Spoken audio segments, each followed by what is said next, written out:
Welcome to Fearless Wisdom Chat, where we hope to boldly explore the depths of the Dharma Ocean. I am your host, Muichi, and joining me today is An Tran. Uh, An is a Buddhist writer from Alexandria, Virginia, and An is a first-generation Vietnamese American and a lay practitioner of the Vietnamese Pure Land-Thien dual cultivation tradition.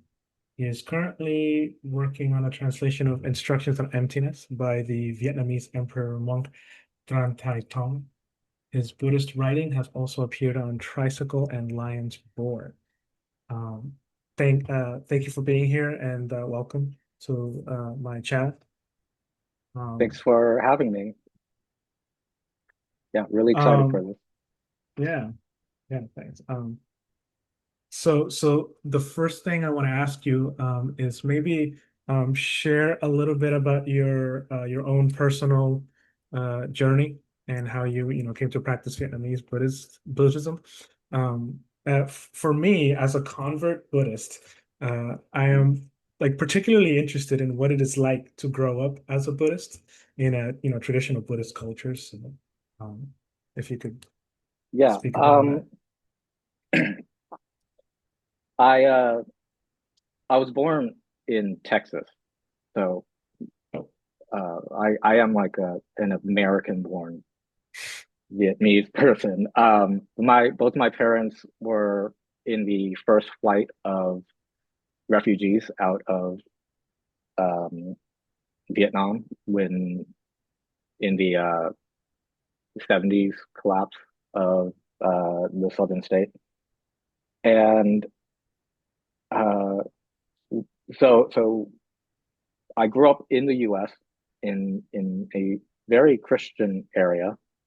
After Texas, we moved to Alexandria. Um, so it's Northern Virginia, but still, especially at that time, quite uh, semi-rural even. Like the house we grew up in on one side had like a horse breeder, and then on the other side had a horse veterinarian. Um, this was like right outside of Washington, D.C.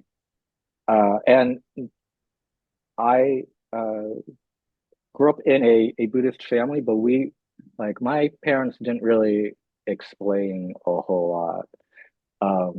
This is a pretty common experience for like second generation Vietnamese Buddhists is uh, we don't learn a lot about our culture or tradition. We're just kind of dragged along into the practice, like oh, we're burning incense today to this god or whatever. Um, and then, but there was a at some point, like having grown up, and especially being raised basically on The Simpsons, and then that's Christianity doesn't play a big role in that show most of the time, but like almost all the characters are Christian, and it's like baked into um, the world building. Like I guess if you're coming at it from an outsider, that's part of the world building, right? So all these characters are Christian, they go to church, and so growing up, that's what I was surrounded with, even though we had Buddhist statues, and I didn't learn until I had a birthday party at one point. I probably was like 8 or 9 and invited friends from school over. The next Monday, one of the kids, I don't remember who it was, just came up to me and said, "Hey, I told my parents about those statues you have in your house.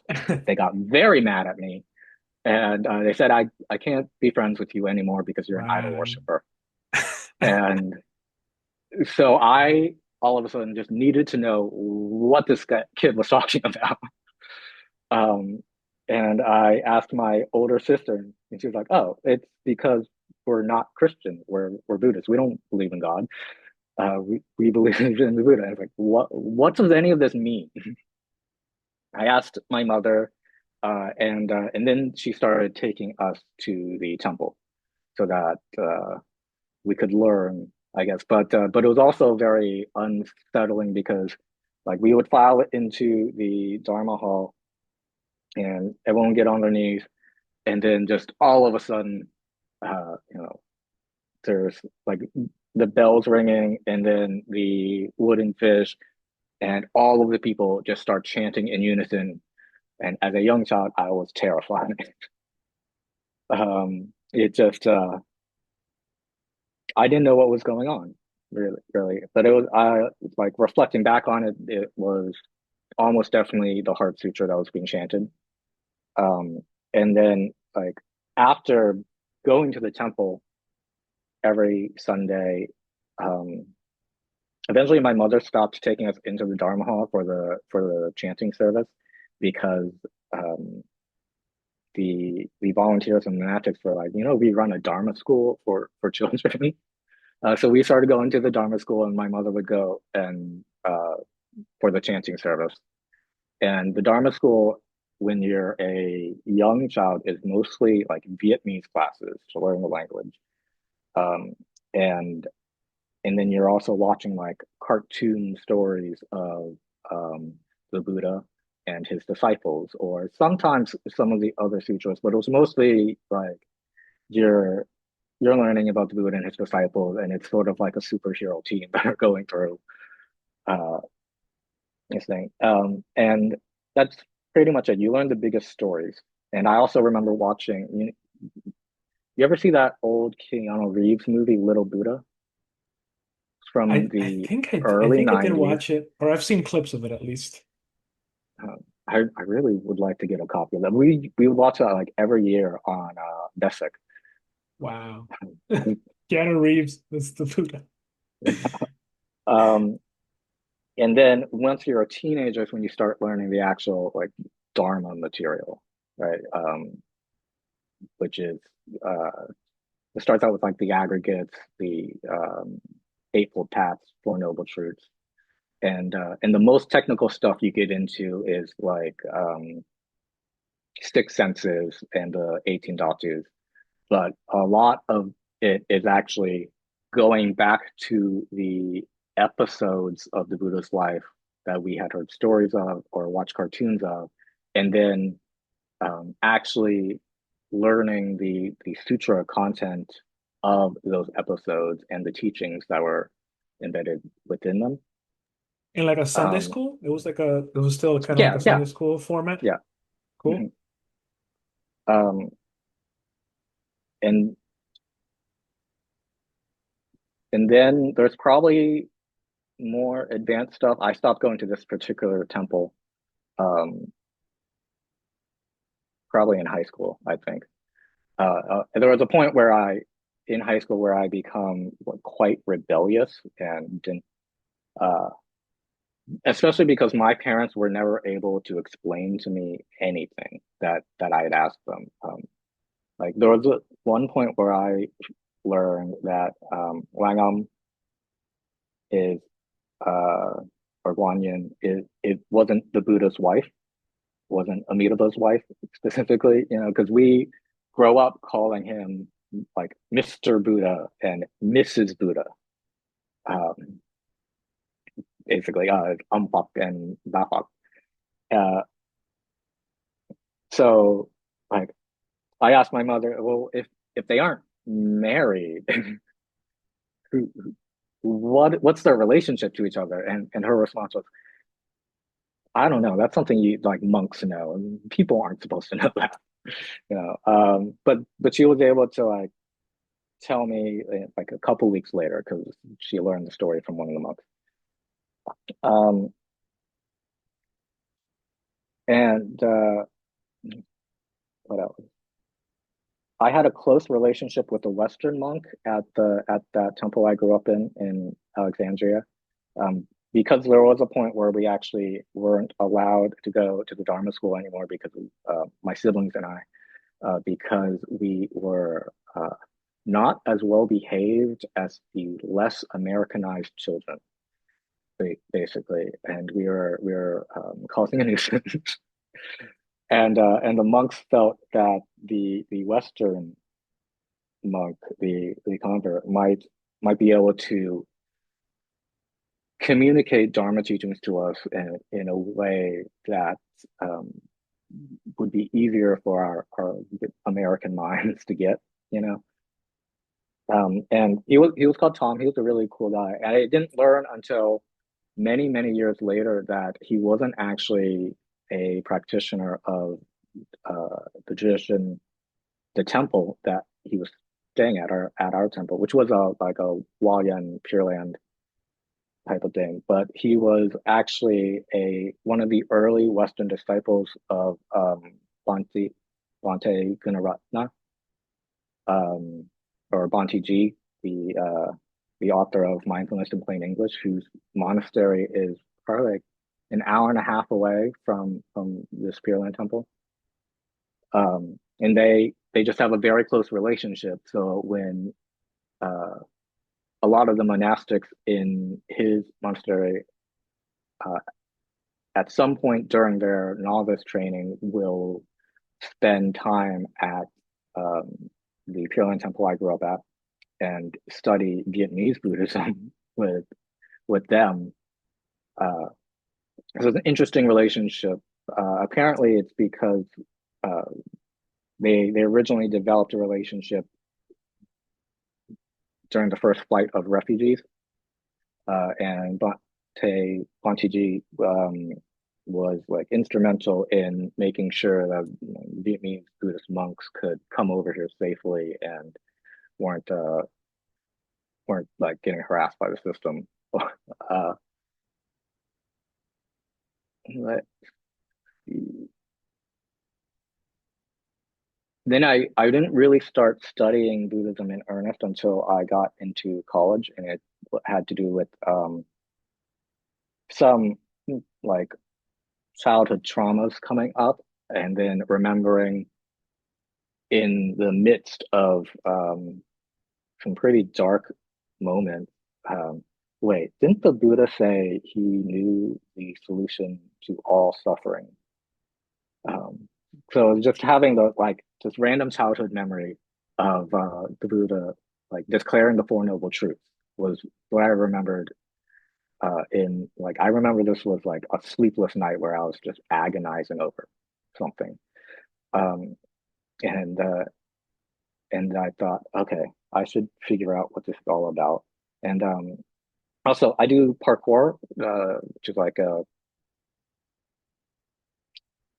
sort of a gymnastic type sport over urban landscape.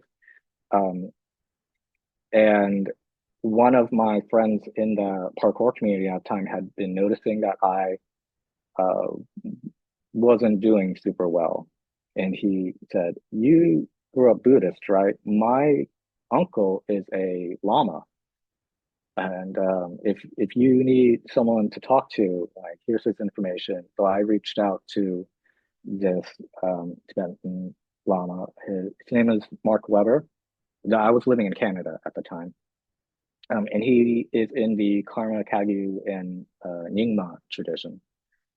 Um, and I think he really like understood the tradition that I came from. So a lot of what he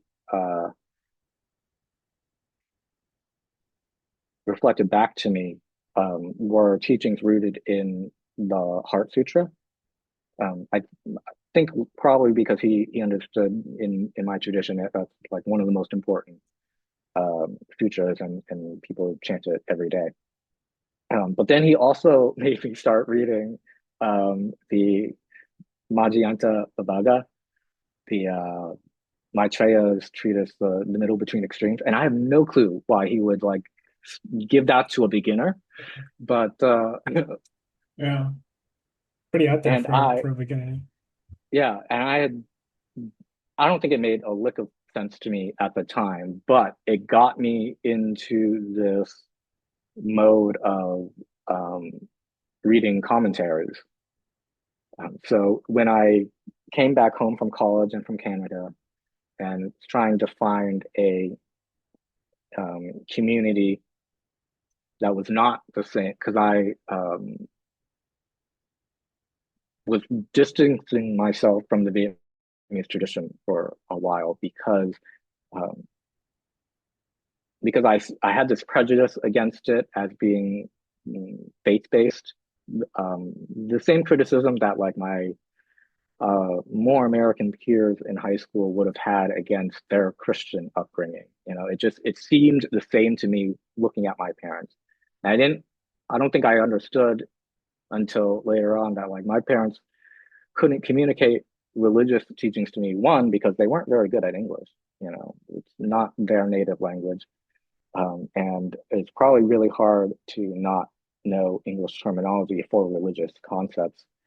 Um, but also like they grew up in a war zone, and there are more pressing matters during war than lay people studying scripture. So um, I think my resentment was pretty immature at the time. But coming back, I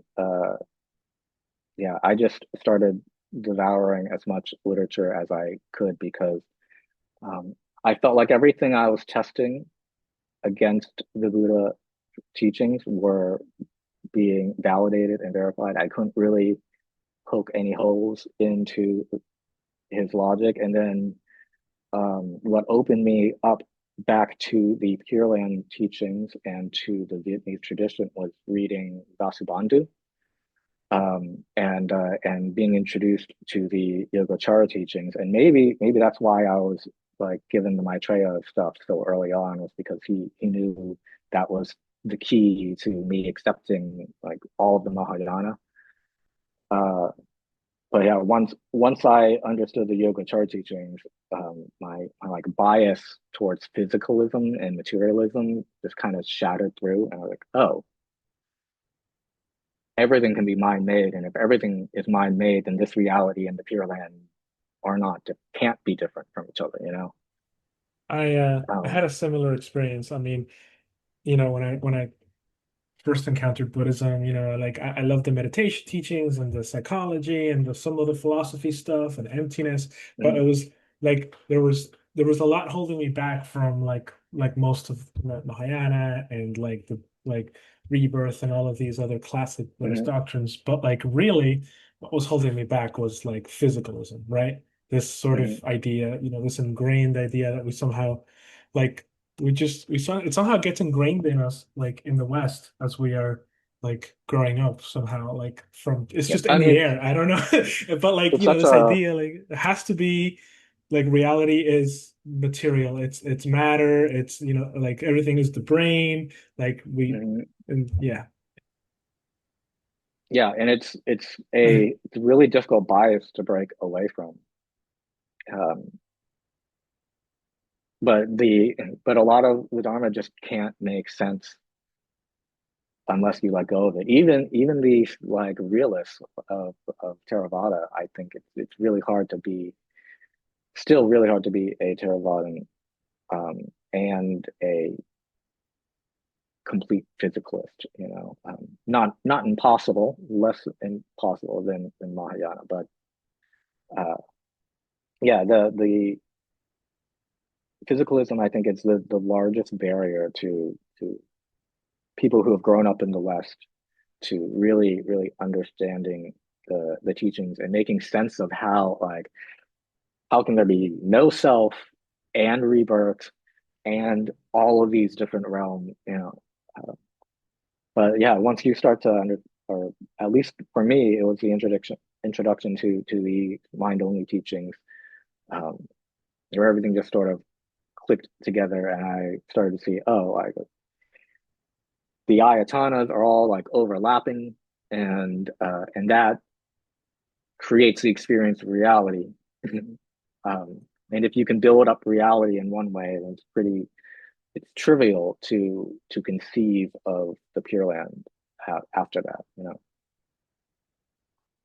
So that's what ended up bringing me back to the Vietnamese teachings and tradition specifically, and honestly, what I really the moment that I think really made the transition for me, because in the beginning I was practicing um, Pure Land chanting, Like I went back to the Pure Land chanting, but I was doing it in a sort of like Theravada way, um, because I still hadn't accepted the cosmology.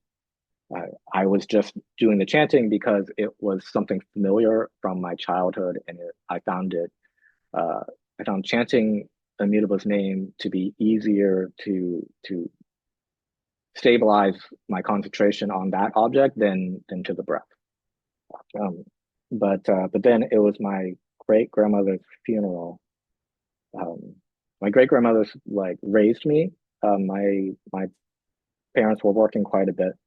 My great grandmother's funeral was like a 3 day process um, of like chanting and prostration, and I got terribly like food poisoned on the first day. Spent like a couple hours um, just like vomiting. Um, and but I remember it being like the most spiritual experience of my life, even after like being in quite a bit of agony. And I had a like a couple months later, this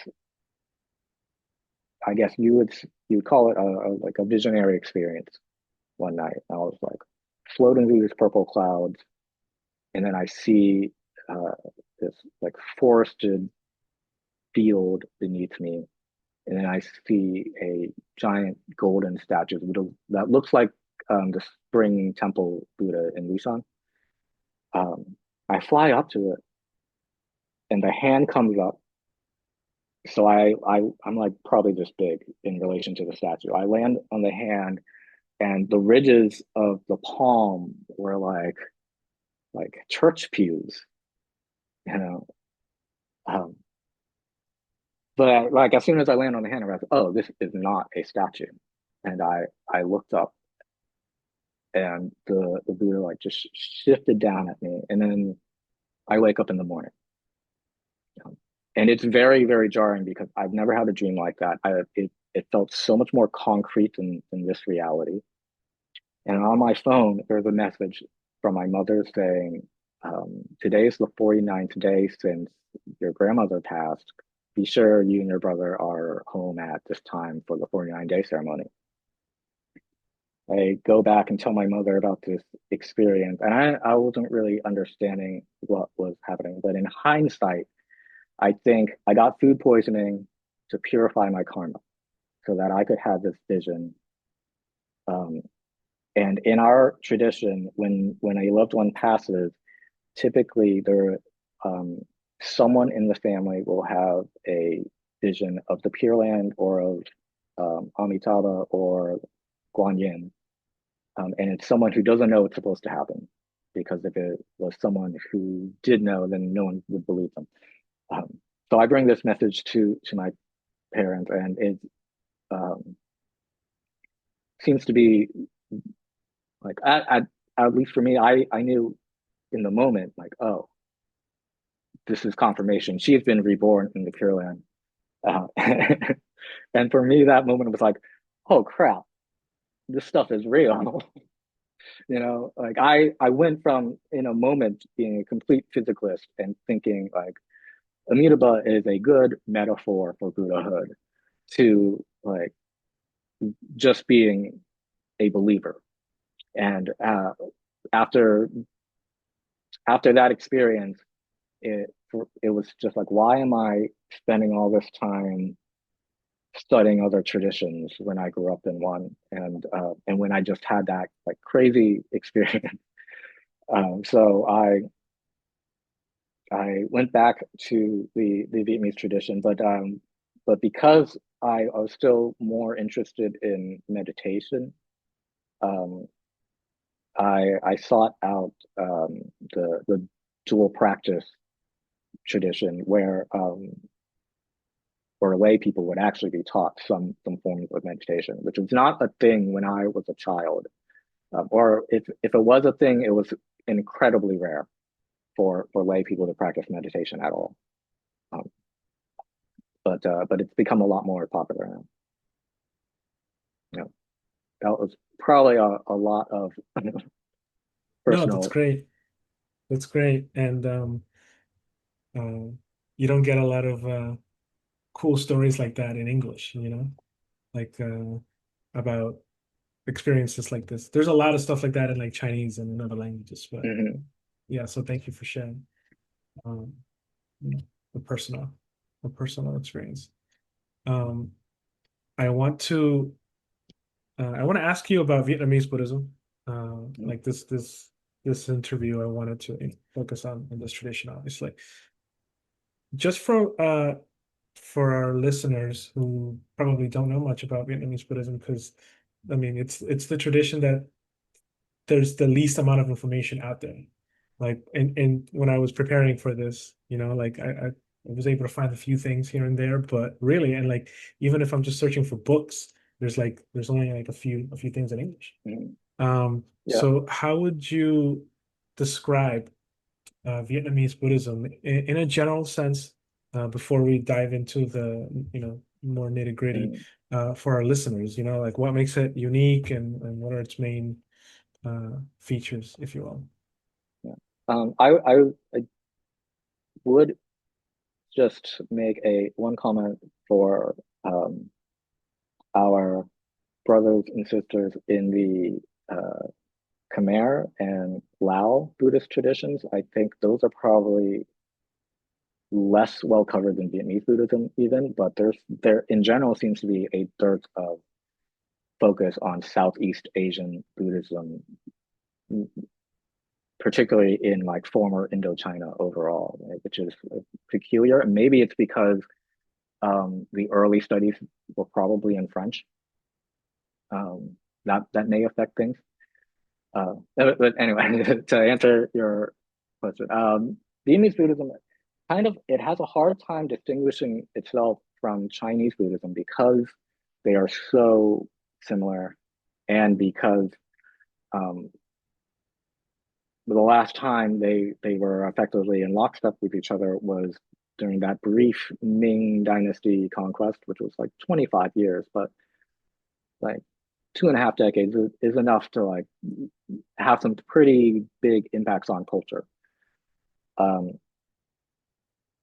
but there are some differences. The major one is that we separate our traditions largely into three practical schools.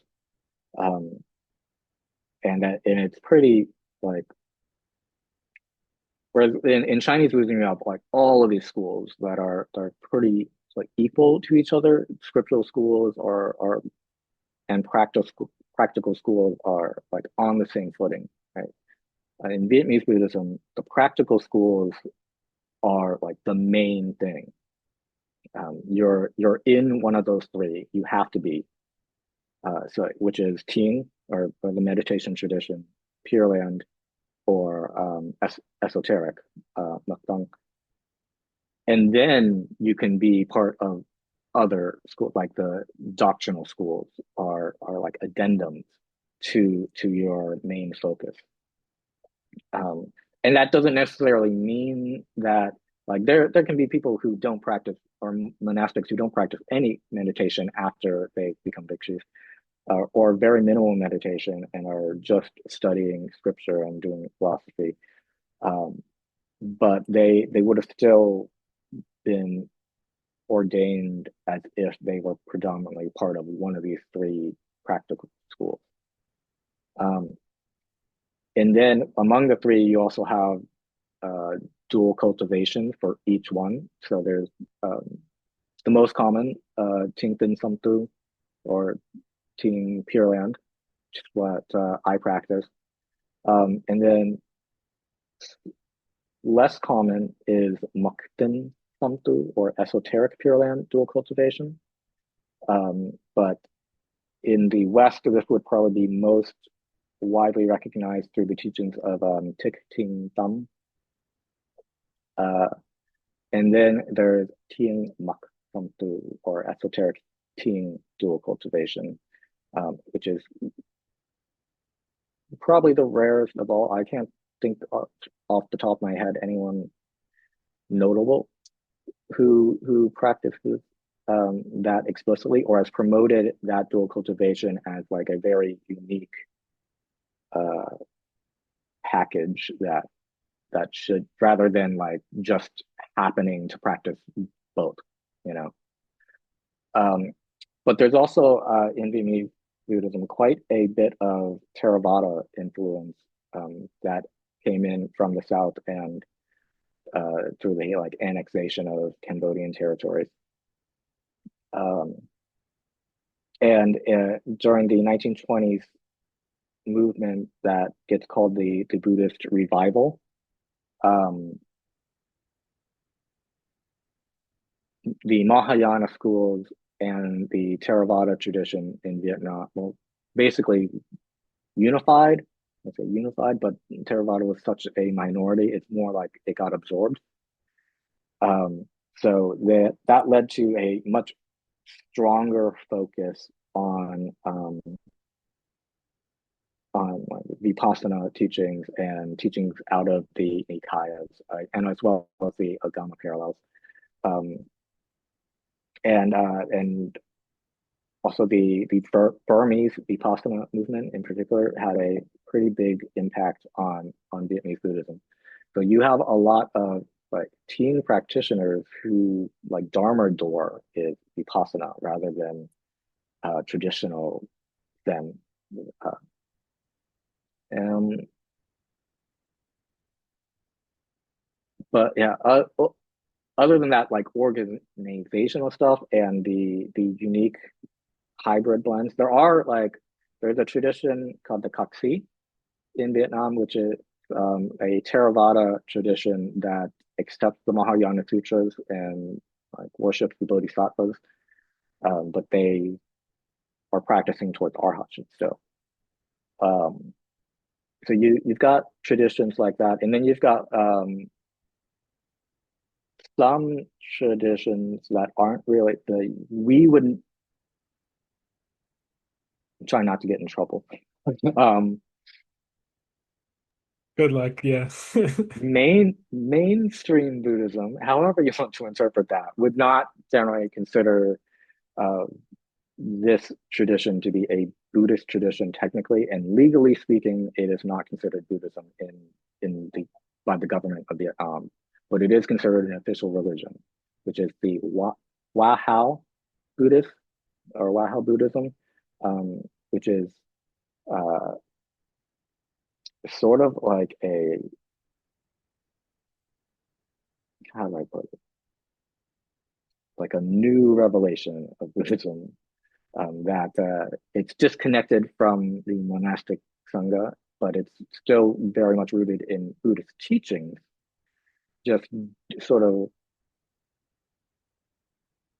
much more personal, um, almost like a Protestant version, even. But I'd say more, maybe even more like a form of Buddhist Mormonism almost. But that is a whole different topic of scholarship. Uh, but overall, I'd say those are the main strokes. Three main practice things. Oh, engaged Buddhism as a philosophical undercurrent has been a big part of Buddhism for about 700 years. Um, Going back to even before the Tran Dynasty, honestly. Um, but then also it does absorb quite a bit of the like humanist Buddhism from Taishu and the Taiwanese Buddhist movement. Um, but yeah, three main schools, lots of intermixture with Mahayana and Theravada, and engaged Buddhism. Those are probably the three main strokes that make Vietnamese Buddhism unique. Yeah, no, that sounds fascinating. It's there definitely needs to be more more work done on that in English. Hopefully, in the future we'll see more. Um, my next question is um, sort of about the history. Mm-hmm. My next couple of questions to sort of maybe sketch a little bit of Vietnamese Buddhist history. From what I've been able to glean out of the few, English language sources that are out there, um, the arrival of Buddhism in Vietnam It's happening at some point between like the first or the second century CE, from what I've seen, maybe earlier. But it seems like it's shrouded in mystery. Like not a lot of people know like how what was, at least from like what's available in English. Like there's certain figures such as like Vinitarucci, but some historians aren't sure like how historical they are, or how like where Buddhism first arrived in Vietnam, like if it came from India or if it came from China first, or both at the same time or whatever. So uh at least from what you know, like how did Buddhism first arrive in Vietnam? This is pretty hotly debated. Maybe not hotly. It does depend on your sources and when your sources were written, because new information has come out quite rapidly over the past 20, 30 years. Um, so if you go from a textual history, which is mostly going to be a Chinese history, you're going to see Buddhism in Vietnam at that time called Yao Chao or Jiaozi. Jiaozi. Um, Most of the time, I'll probably end up using Chinese terms with a dirty Anglophone accent because it's just easier to talk that way. But I'll throw in the Vietnamese pronunciations every now and then. um, so that would be around the second century with like Ang Shigao, right? He was one of the first translators, and he stayed in the capital, Louis Lao, uh, for a time before going on to China. But the same Chinese historical records will say that the people of Jiaozi were already practicing Buddhism by the time China got there. Um, and the archaeology seems to agree with this. So um, Vietnamese Buddhist historians will generally say, and there's probably some nationalism like we woven into this, and maybe some elaboration, right? But um, many Vietnamese Buddhist historians will claim that the Vietnamese people were Buddhist before they were Vietnamese, basically. At least before we had a unified identity as a singular Viet people. Should I go into the history of the Viet people at all? We're Let me just say we're the last surviving tribe of this group that the Chinese called the 100 Yue. We would call the Buck Yip. And we are the specific group called the Yuk Kin, which basically means the city dwelling Viet. Um, and maybe the other Viets became like the Cantonese people or blended in with them. But as far as we know, we're the only ones who actually have that legacy. Um, and it seems like we did have Buddhism before it came to us from China. And the most likely source would be the Ashoka mission, to the same Ashoka mission that spread Buddhism to Laos and Cambodia. But there was probably, like, even in our folk histories about the introduction of Buddhism to Vietnam, these stories involve like Buddhist monks being worshipped as thaumaturges, and they're clearly like Brahmin um, monastics who are foreigners. So they were foreigners traveling through Vietnam who would be like paid homage by townspeople, or they would stay nearby for a while, and communities would worship these basically like uh, wizard monks, um, and uh, so I think at some point Louis Lau ends up becoming this hub where all of these like Brahmin travelers uh, are staying to basically start learning Chinese before they actually enter China, and then start working as translators, probably like as assistants, I would imagine. Um, uh, and then the monastic institutions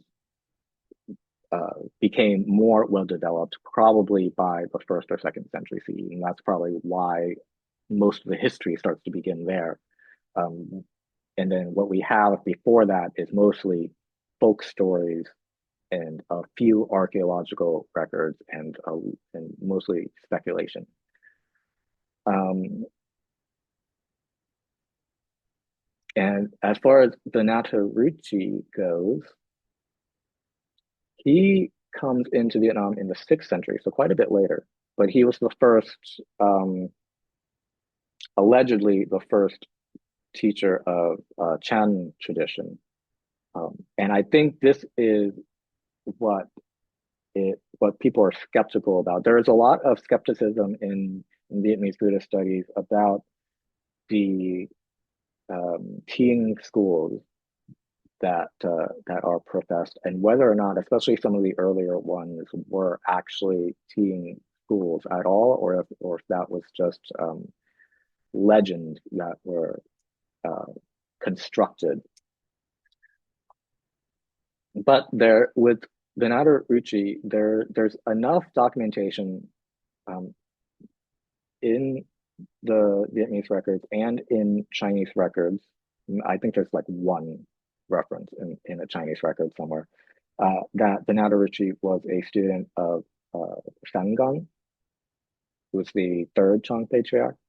So he seems to have been legitimate, at least in the sense of um, having a connection to a Chan teacher. But also, we're talking about the third patriarch here, and I don't know if we would say that anything within the first 6 patriarchs is really Chan at that point. It's still developing in a lot of different ways.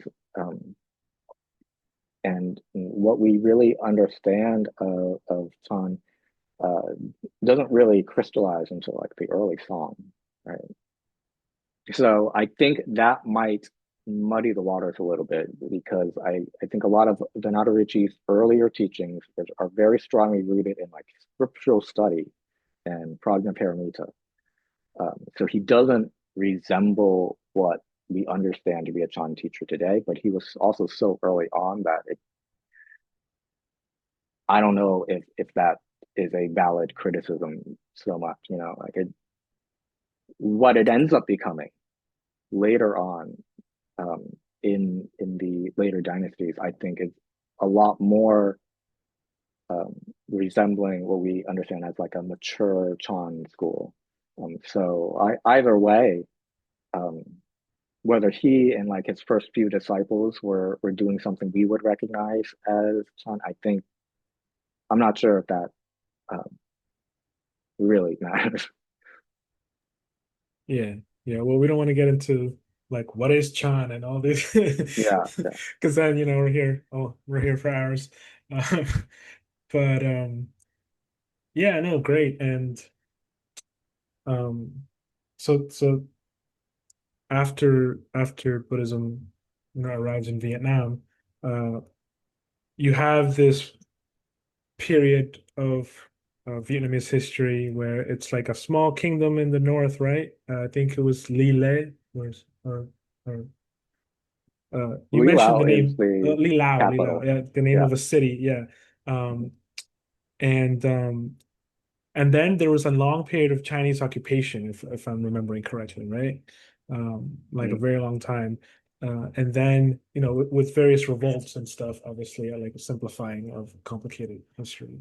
Uh, and after this period of Chinese sort of domination, then there's four major dynasties, right? Four major medieval dynasties, which, mm, I'm gonna butcher the names, but like early Le, Li, Tran, and later Le. Um, yeah. so this is sort of like the main sort of skeleton of Vietnamese Buddhist history and Vietnamese history. And so can you sort of give us a little sketch of the sort of broad strokes of Vietnamese Buddhist history? Easy, right? Um, Not yeah. asking much.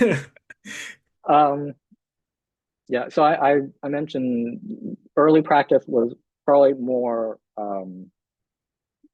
seeking out the service of Buddhist monastics to function as like thaumaturges and healers, and providing ritual services for the people.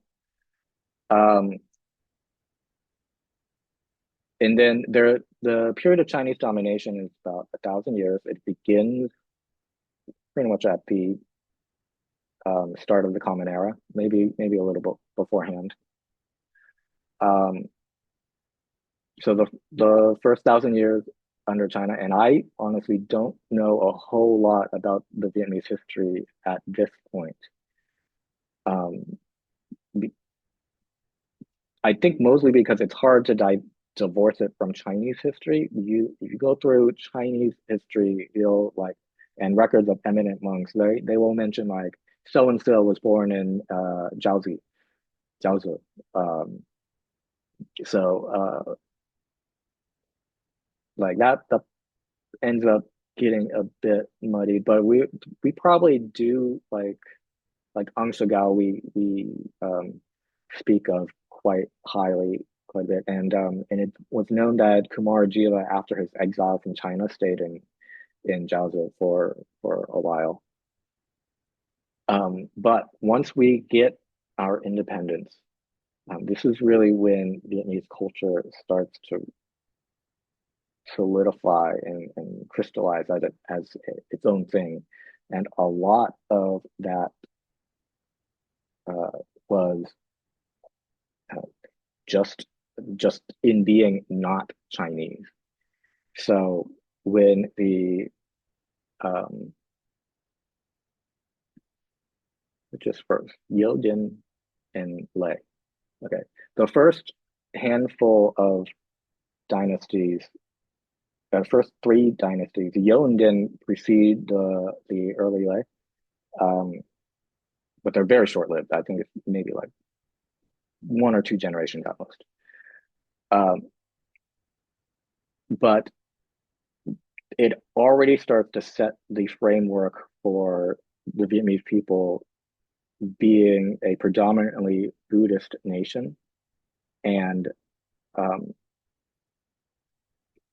we start to cling to this idea of being inherently Buddhist at this point because we didn't consider it a foreign religion. We didn't consider it a Chinese religion. Right. So being Buddhist was, especially because at that time in China, Buddhism was starting to undergo a period of repression. Um, and Taoism and Confucianism were being elevated. So the early emperors were um, invested in promoting Buddhism and allowing it to spread uh, because it had popular support and because it distinguished them at the time from the China that they had just gained independence from. And then during this early period, the second Thiện lineage enters Vietnam. The Yo Nhan Thom, Yo Nhan Thom, Yo Nhan Thom. Okay. um, Chinese name is Wu Yan Tong, and he was a disciple of Bai Zhang. So this is effectively like a sister lineage to the Wei Yan lineage in China. And this is probably the first Thieng lineage in Vietnam that is easily recognizable as a Chan descendant. Right? It's very firmly grounded also in the southern tradition, the sudden awakening tradition. Um, and then in the 10th century, the third Thiện lineage enters, uh, which is the Tao Dung lineage, which is the first explicitly known dual cultivation lineage. Um, and this ends up being uh, very prominent during the Li dynasty in particular, because I think like 5 out of the however many Li emperors or kings at that time, I guess, um, were were part of this lineage, and it was also a very it be, was the first lineage to start like wrapping in Confucian ideology and promoting this idea of the bodhisattva as, or the lay bodhisattva as a Confucian gentleman or a scholar. I like to use the word paragon. Um, uh, but yeah, that archetype in Confucianism becomes the archetype for like the ideal lay bodhisattva in the Vietnamese tradition, and in particularly in the Tao Dung lineage. And he came in from Champa in through the south, but he was a student of Shui Dao Mingzhu, the author of or the compiler of the Blue Cliff Record. According to, I think it's a Chinese source that says that. Um, so he would have been technically the president of the Yunmin Chan lineage, which is one of the 5 great houses, which no longer exist. But we don't know a whole lot about this lineage other than like superficially what they practiced, and we have a lot of the poetry that was written by the aristocracy, but like none of the Dharma teachings. Um, and around this period during the Li dynasty, it is when a lot of Vietnamese monastics having like Xuanzang's journey to the west was like 7th century, right? So beginning in like the 9th or the 10th, and like that story has already become like super popular before, hundreds of years before the novel gets written. You already have these folk tellings of Xuanzang's journey that form the basis of that novel. So everyone is like super excited, and everyone wants to copy what he did. So you have a bunch of Vietnamese monastics at that time, like sailing through the south into like Sri Vijaya and then into India, or traveling up through China and trying to take Zhuangzhang's path. Um, but like everyone gets super excited about going to India or going to Indic territories in general. Like so, Burma counts as India here, and bringing back specifically esoteric teachings at that time. Uh,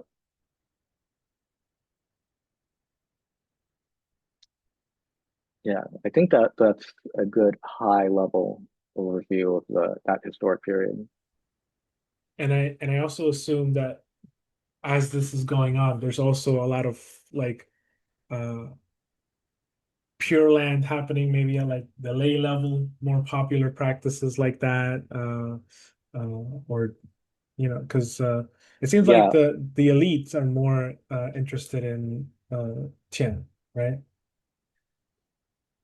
in the beginning, but once Taodong enters the picture, all of the elites, pretty much all of the elites, start um, participating in this tradition, and it is Pure Land oriented, and it's also Okay. very lay oriented because of that Confucian gentleman scholar ideal. Um, so, and like I think not half, but probably like a third of the Taodong patriarchs or ancestor masters. The term is not gendered in Vietnamese or in Chinese. I have no clue. This is one of my pet peeves.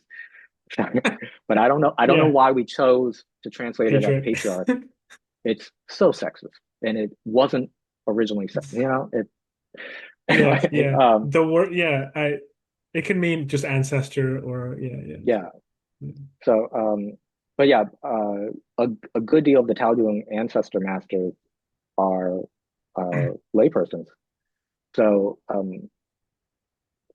I'd say by the Li Dynasty, you already have a lot of Pure Land oriented practice, but it is like married to Thiện because at like dual cultivation or Qingfen Samtu is it's a modern like it's a modern construction to describe something that was pre-existing because and it didn't need to be a label until Zen modernism came into the picture and tried to present something as pure Zen or pure Chan, Um, so I would say that the practice was always, even when it was very um, even when teen was being esteemed as this like really sophisticated path, there was always a Pure Land core to it, and it was part of the appeal too. Was that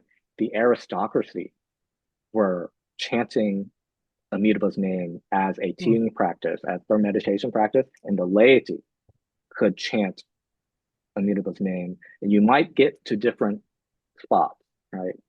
Um, because one, the laity can't read. And that's the biggest thing is that they can't read, they can't study. So meditation is always going to be like that. Literacy in Vietnam in general didn't become widespread until the 20th century. Uh, so this has pretty much been a fact for almost all of our history is that the laity, by and large, could not read unless they were wealthy. So but um, because the country had created a like national identity around Buddhism and Buddhist practice, it was behooving to the aristocracy um, to appeal to the like intellectual sophistication of Chan and that reputation that came in from China uh, with the everyday practice of chanting the Buddha's name that everyone was doing.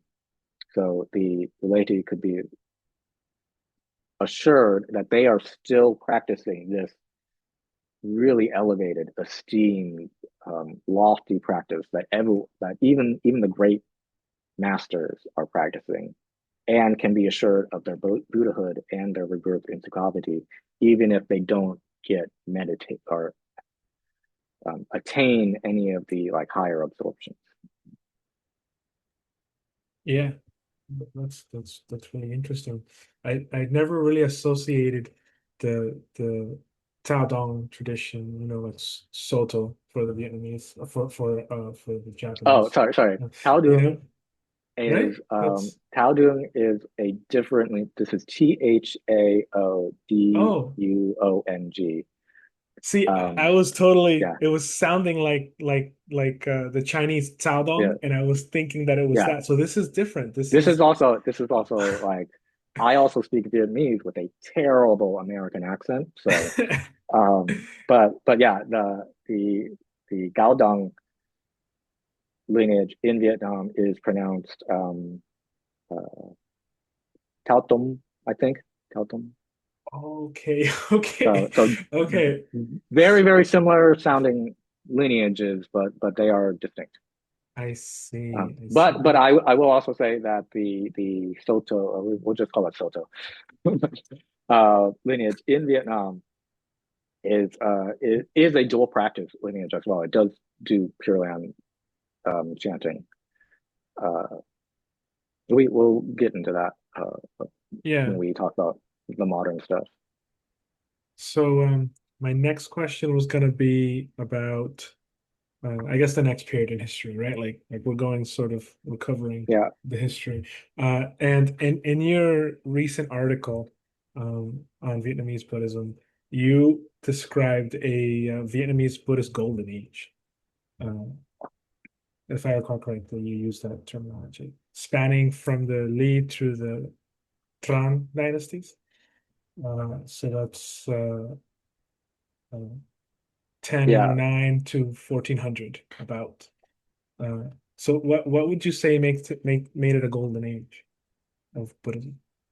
Um, Starting with the Li dynasty, there is not a single emperor from them to the end of the Zhang dynasty that does not follow in the footsteps of the Shakya nation's tradition of abdicating the throne to become a Shramana after your duties are done, probably around the age of like 40, 45. So every king and emperor, and I use those terms interchangeably because uh, Vietnam wanted to present itself as an empire because it's always had this like chip on its shoulder about the central place of China and it wants to like be seen as equal to China. So uh, you'll see references to Vietnam during this time period as both a kingdom and an empire. Um, by the Tran dynasty, you definitely got an empire at that point because there's been a lot of annexations. Um, yeah, so every king or emperor would like reach a certain age and then retire and become a monk, like and let his son take over if there is a son. And it became like a big point of pride when you have the rulership uh, so invested in Buddhism, and most of the not most, but a good deal of these emperors are ancestor masters in their lineages too. Not all of them, but a great deal. And maybe you could argue like maybe that's a little bit of like nepotism, but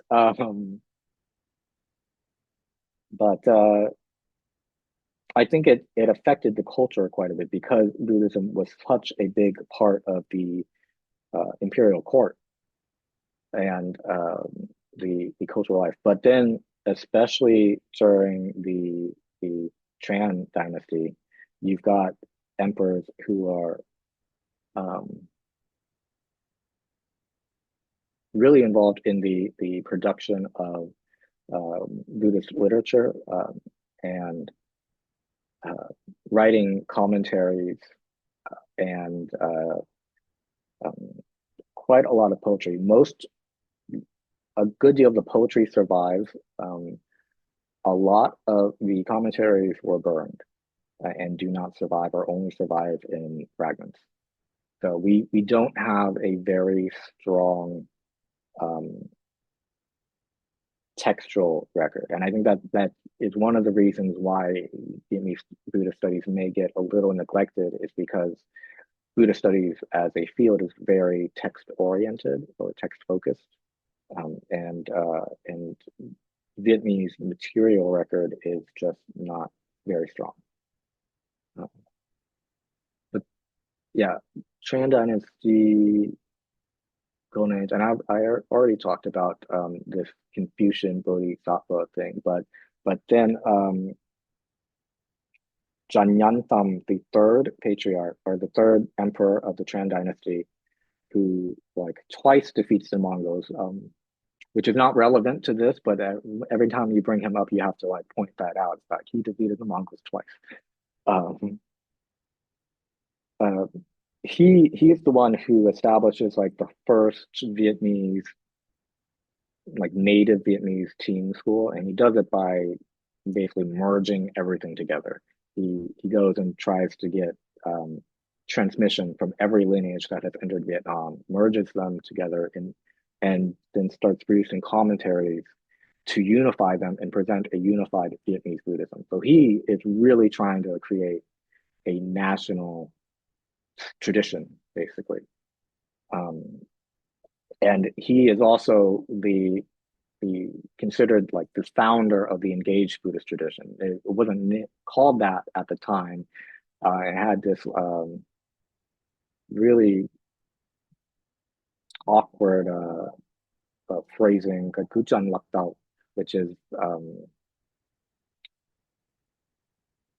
entering the world Buddhism, basically, is what it would translate to. And this is basically the point in time where the idea idea of that Confucian gentleman scholar being transposed into the label Bodhisattva ideal is crystallized in like doctrinal terms, you know. And a lot of Zhang Yang Thumb's work is also not just unifying all of the traditions of Buddhism in Vietnam, but bringing in Confucian and Taoist ideas as well, and basically codifying this like unified Vietnamese worldview. So basically, it is a golden era because we're producing text. We have also our own language now, like our own writing system called Junam, which no one can read anymore. But it was very useful because Chinese people couldn't read it either. And so it was like a way of writing in code when the Chinese were attacking.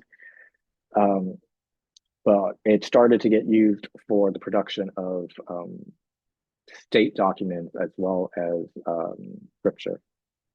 And once that starts happening, then more of the aristocracy are able to like consume Buddhist literature and study it. So this emperor you just mentioned, is this the author of the work the text you've been working on? The No, instructions. it's his grandson. Oh, okay. His grandson's the So one that the writes instructions on emptiness. no, his Zhen Yang Thumb is the grandson who establishes the native team school. Trần Oh, okay, Thái okay. Tông is his grandfather. He was the first emperor of the Chan dynasty, Gotcha, gotcha. um, and is the one who wrote Instructions on Emptiness. So Instructions on Emptiness serves as like the precursor to what the grandson ends up doing. But Trần Thái Tông only merged together two of the three lineages in Vietnam at that time. Gotcha, gotcha. Um, so then can we talk about this text, instructions on emptiness, and Trần Thái Tông, and what is sort of the basic uh Yeah, idea that's being taught in this text, right? It teaches emptiness, Zen, but also some Pure Land as well. yeah. It's a compilation, and it's the most complete Vietnamese Buddhist text that we have. It is not complete, but it has the most complete content in it. So um, we have many different copies of it, and it's got different structures. There's like three different versions. I don't know if you want to get into this like really academic stuff or not. Go for it if it's interesting to uh, you.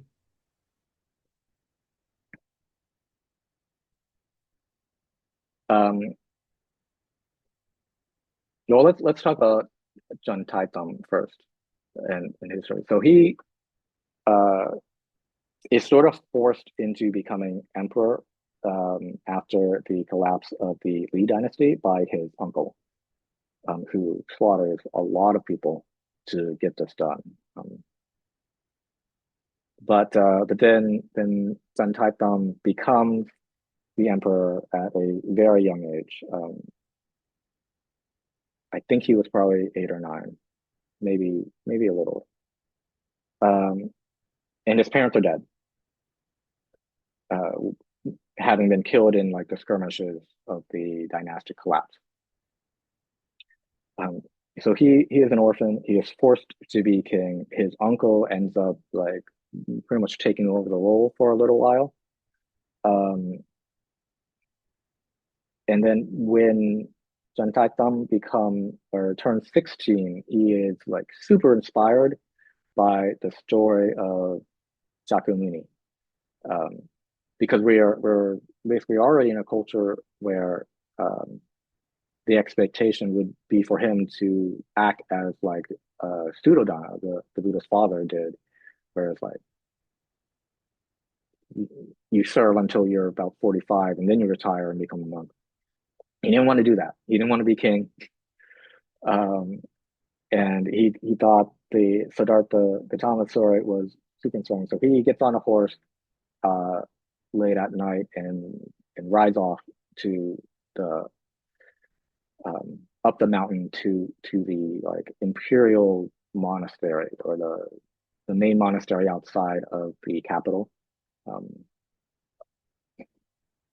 uh, which is called Juklum, or the Bamboo Grove. And he goes to the abbot, who's named Dao, and asks to be ordained. And the abbot doesn't really say no, but he does say or doesn't say yes, and doesn't say no, but he does tell the king like, um, hey, the Mongols are gathering to the north. Like this is going to be a decade or two before the first Mongol attempted invasion. So before the Yuan dynasty has been established.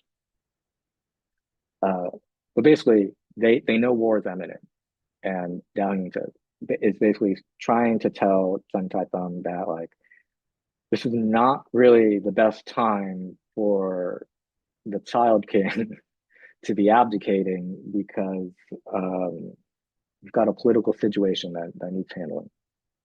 So he gets turned away and um, has to be the emperor still. But Master Dalian tells him that he doesn't need to enter the mountains in order to make progress on the path. It says, just promise me you'll keep up your studies, basically, and then sends him back. And Chen Taitung, while serving his role as king and handling the political situation and successfully fighting off that first Mongol invasion, is studying Dharma and is already writing commentaries. Some of them becoming the chapters that get compiled into Instructions on Emptiness later on. But the text itself does not come into realization until after his abdication. So he is a monastic at the time that it gets produced. We do not know if the three existing versions that we have, which are the first two mostly follow the same structure, and then the third one has like 16 extra essays. But we don't know if they resemble the original, right? We have bibliographic information from that dynasty, like when it was produced. And we have a table of contents for like a one fascicle version, which doesn't exist, which coincides with the third version. Basically, they seem to have all the same sections, just the third version is divided into two fascicles, I think. So the version that we have, the latest version, seems like has a complete table of contents, basically. But the first two versions appear to be ritual text. And so now I'll talk about the structure of this text. At least with the later version, you have the like teen commentarial stuff that talks about actually no, the first two sections are like are sermons, like encouraging practitioners to awaken bodhicitta and just the whole urgency of the Dharma are the first few sections, and then you get into like teen instructional stuff. And the entire thing seems like it was the full version seems like it was designed to be a practical manual. So you've got like discussions on posture and the importance of observing the precepts.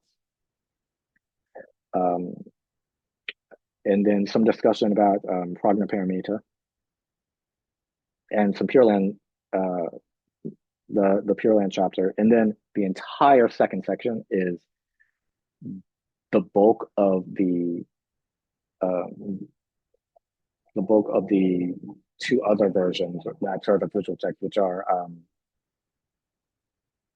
that's it. Repentance.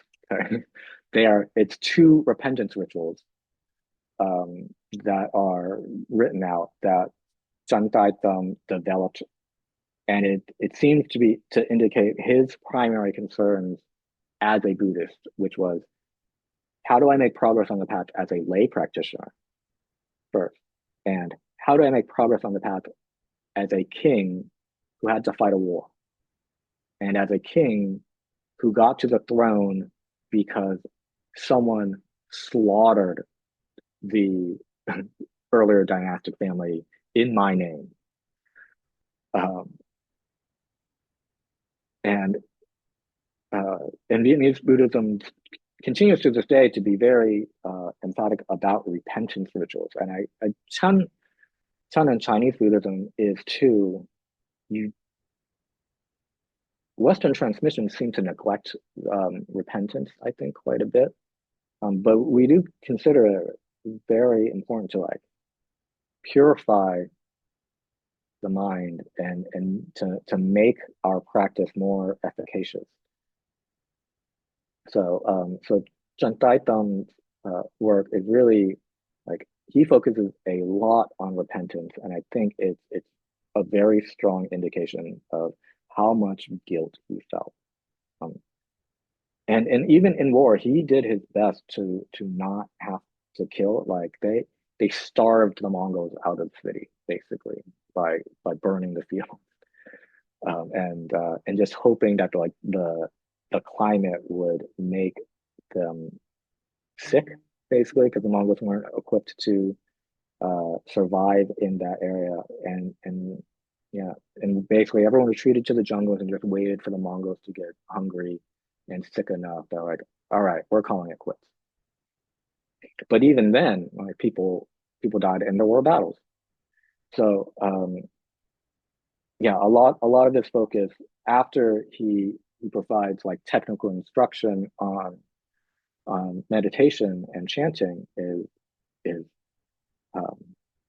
almost wholly devoted to these repentance rituals. And in the first two manuscript versions that we have, which are among like the oldest, were very clearly used as objects of worship, and were more about ritualizing the text as almost a sutra. So temples at the time were probably performing rituals involving the text, particularly the repentance rituals described in the text as a like karmic purification process. Yeah, no, thanks. That's very interesting. Usually, most people here in the West, they don't think repentance and purification is not the first things that come to mind when you think of like Zen. And so, but it's definitely part of the Chinese Mahayana tradition and the East Asian tradition. So, and then the text also discusses Chan and Pure Land, Zen and Pure Land practice. So can you maybe talk a little bit about how the text does that, and how it either brings them together, or does it just discuss two of them like separately, side by side, or and what's sort of the main philosophy of why the two go together, according to this text. There. It's mostly treated somewhat separately. Like there's a one of the sections is like the treatise on precept, samadhi, and wisdom. So he talks a little bit about meditation there, mostly how meditation and wisdom rely on abiding by the precepts. And then there's a treatise on the practice of meditation, or teeing methods, and then a treatise on Buddha mindfulness. But he addresses the teeing practice first, and basically he's talking about more what we would envision as traditional. I don't know if I like that term, because we've already established that like a pure teeing or pure Chen is a modern construction. But this text would fit right at home in the sources that were used for that modernist construction, right? So very much more focused on just technique, and more a little bit closer to like the Chen Tai type of meditation instruction. And then the Buddha mindfulness section follows this and establishes basically like, okay, we've gone over how to meditate. Now this is like Buddha mindfulness meditation, and here are all the reasons why it's the best one.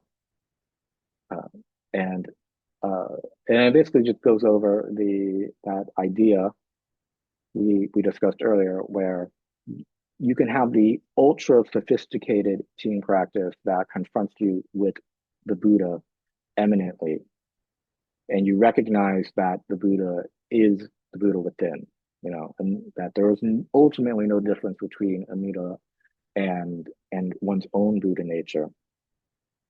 And if you are there, if you have that insight and that experience, then it doesn't really matter what you practice, because you're not practicing to become Buddha. You're kind of already a Buddha at that point, right? Or at least you've realized that you are a Buddha, whether or not like the skin bag has gone through the appropriate process, or the mind stream has gone through the appropriate process. But then there are the lower levels, which mostly are following the structure of the Contemplation Sutra. When he talks about like degrees and grades of birth. But there are some differences to the Contemplation Sutra, and I'm actually a little curious what the basis of those minute differences are. No, we don't have to get into it. But the second degree is more about like meditative progress, getting some degrees of like samadhi and concentration, that the mind is stabilized, and you have moments of experience where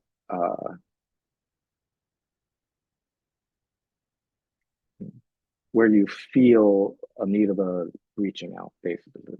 That's the best way I can put it. And these are like the rebirths, that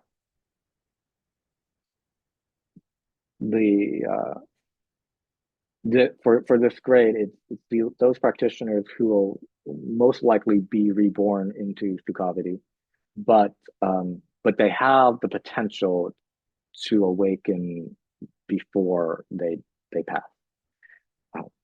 Doesn't mean they necessarily will, but it is possible if they practice well enough, because they have the capacity. If they also have the diligence, I guess is the thought at that level. And then at the third level is the level for the masses, and the more popular teachings, who aren't liable to have many very deep or profound moments of insight in terms of Buddha nature, and who are still pulled by their karma, but can be assured of Buddhahood and rebirth in Sukhavati, even if they don't have the capacity to make much progress in this lifetime. So the superiority of Buddha mindfulness within the teen pedagogical framework or sociological framework is that at every level of practice and at every level of capacity for anyone who enters the practice, there is something to be gained, and there is no backsliding. Maybe there's backsliding in this life. I'm not sure, but certainly after this life, there is no potential of backsliding. Whereas with pretty much every other practice, I don't know if there are exceptions, but as far as I know, with any other team practice or Dharma door, there's always the possibility of backsliding, unless you're an Arya. So that is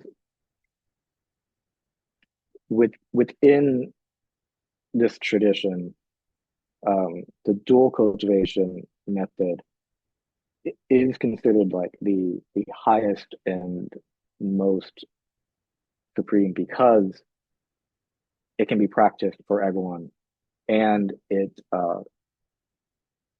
is still the same as all the other teaching methods that are heralded as the greatest thing ever, but it's also easy to do, whereas as a lot of the other teaching methods are quite difficult or just perplexing,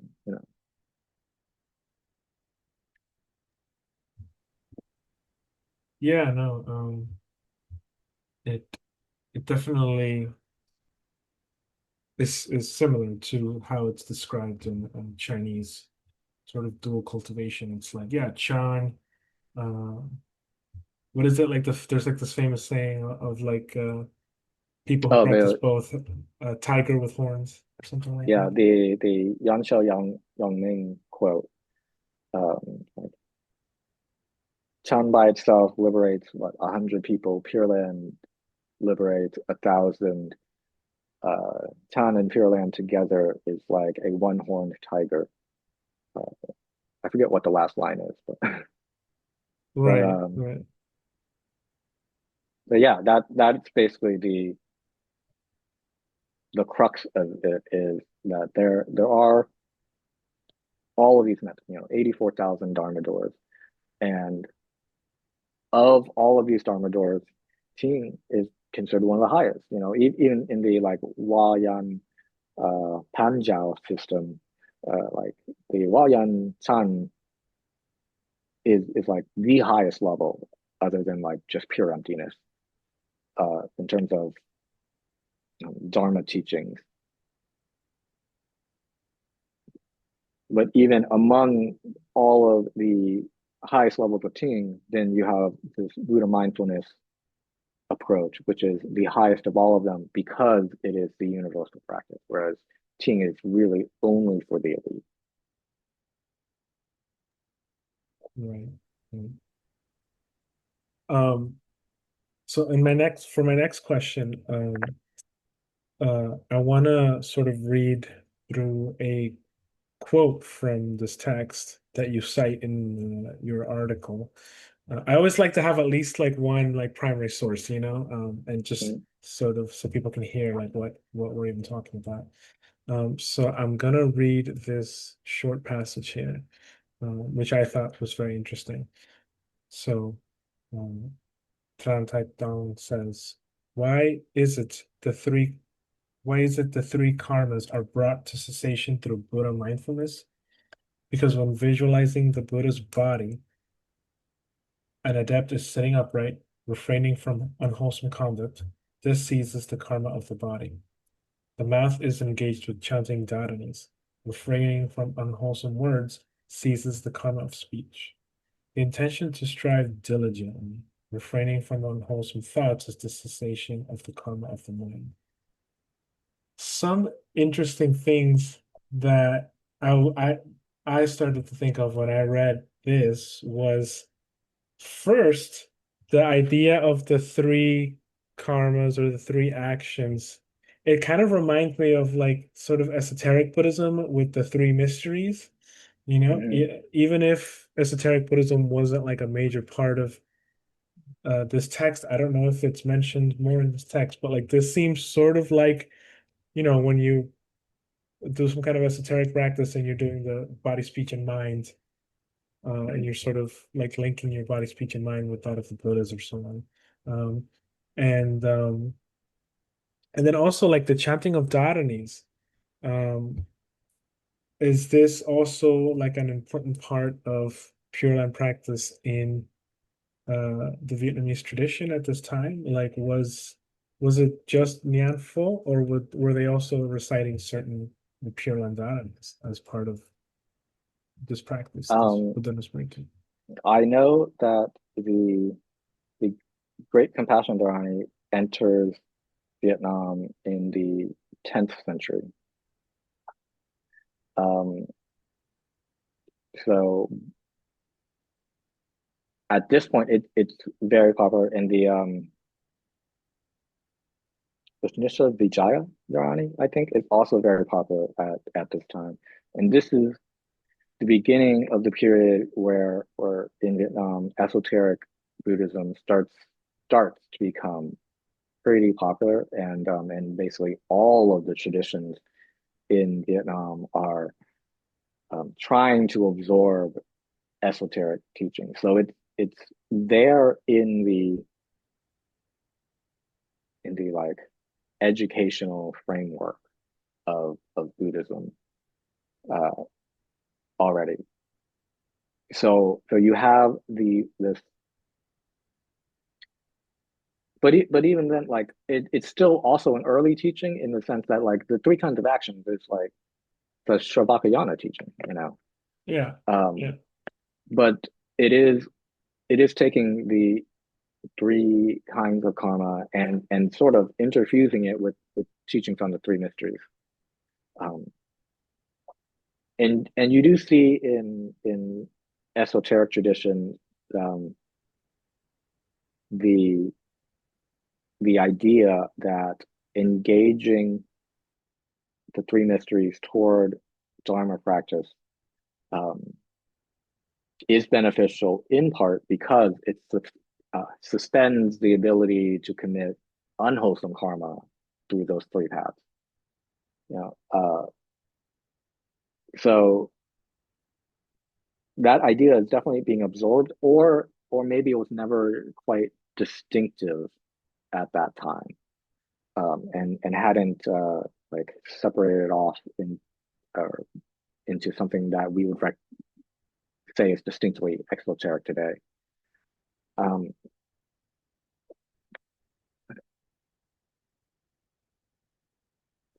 what was the second part of? Oh, Dharani. Um,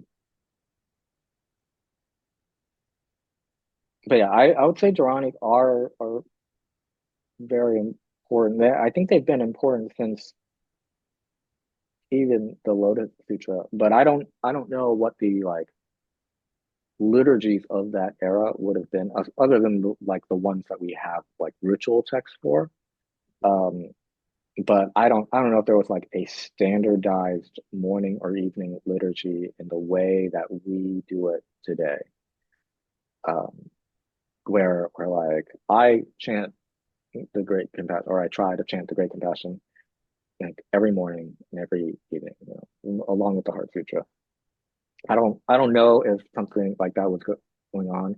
In instructions on emptiness, the biggest ritual, I'll call it the big ritual because the other one is a little bit shorter. Uh, is called like the repentance ritual for the six divisions of the day. And Trần Thái Tông wanted people to do this every day, six times a day. You know, and it is a lot of chanting. Uh, Both Dharani and mantras as well as other verses. Um, so at least when we glean, what we can glean from this text is that you already had a formalized Dharani chanting uh, religious practice of that era, and it's probably, I don't know how much it might have resembled what we do in Buddhist traditions today. I think if I were to guess, I would say that say like a really good Buddhist today does like a morning and evening liturgy. Maybe a really good Buddhist does like three liturgies, right? One in the afternoon as well. Um, I imagine that back then people were much more disciplined than we could possibly be today because there are a lot of people even practicing Buddhists who don't do any chanting anymore, or or very like haphazard about it.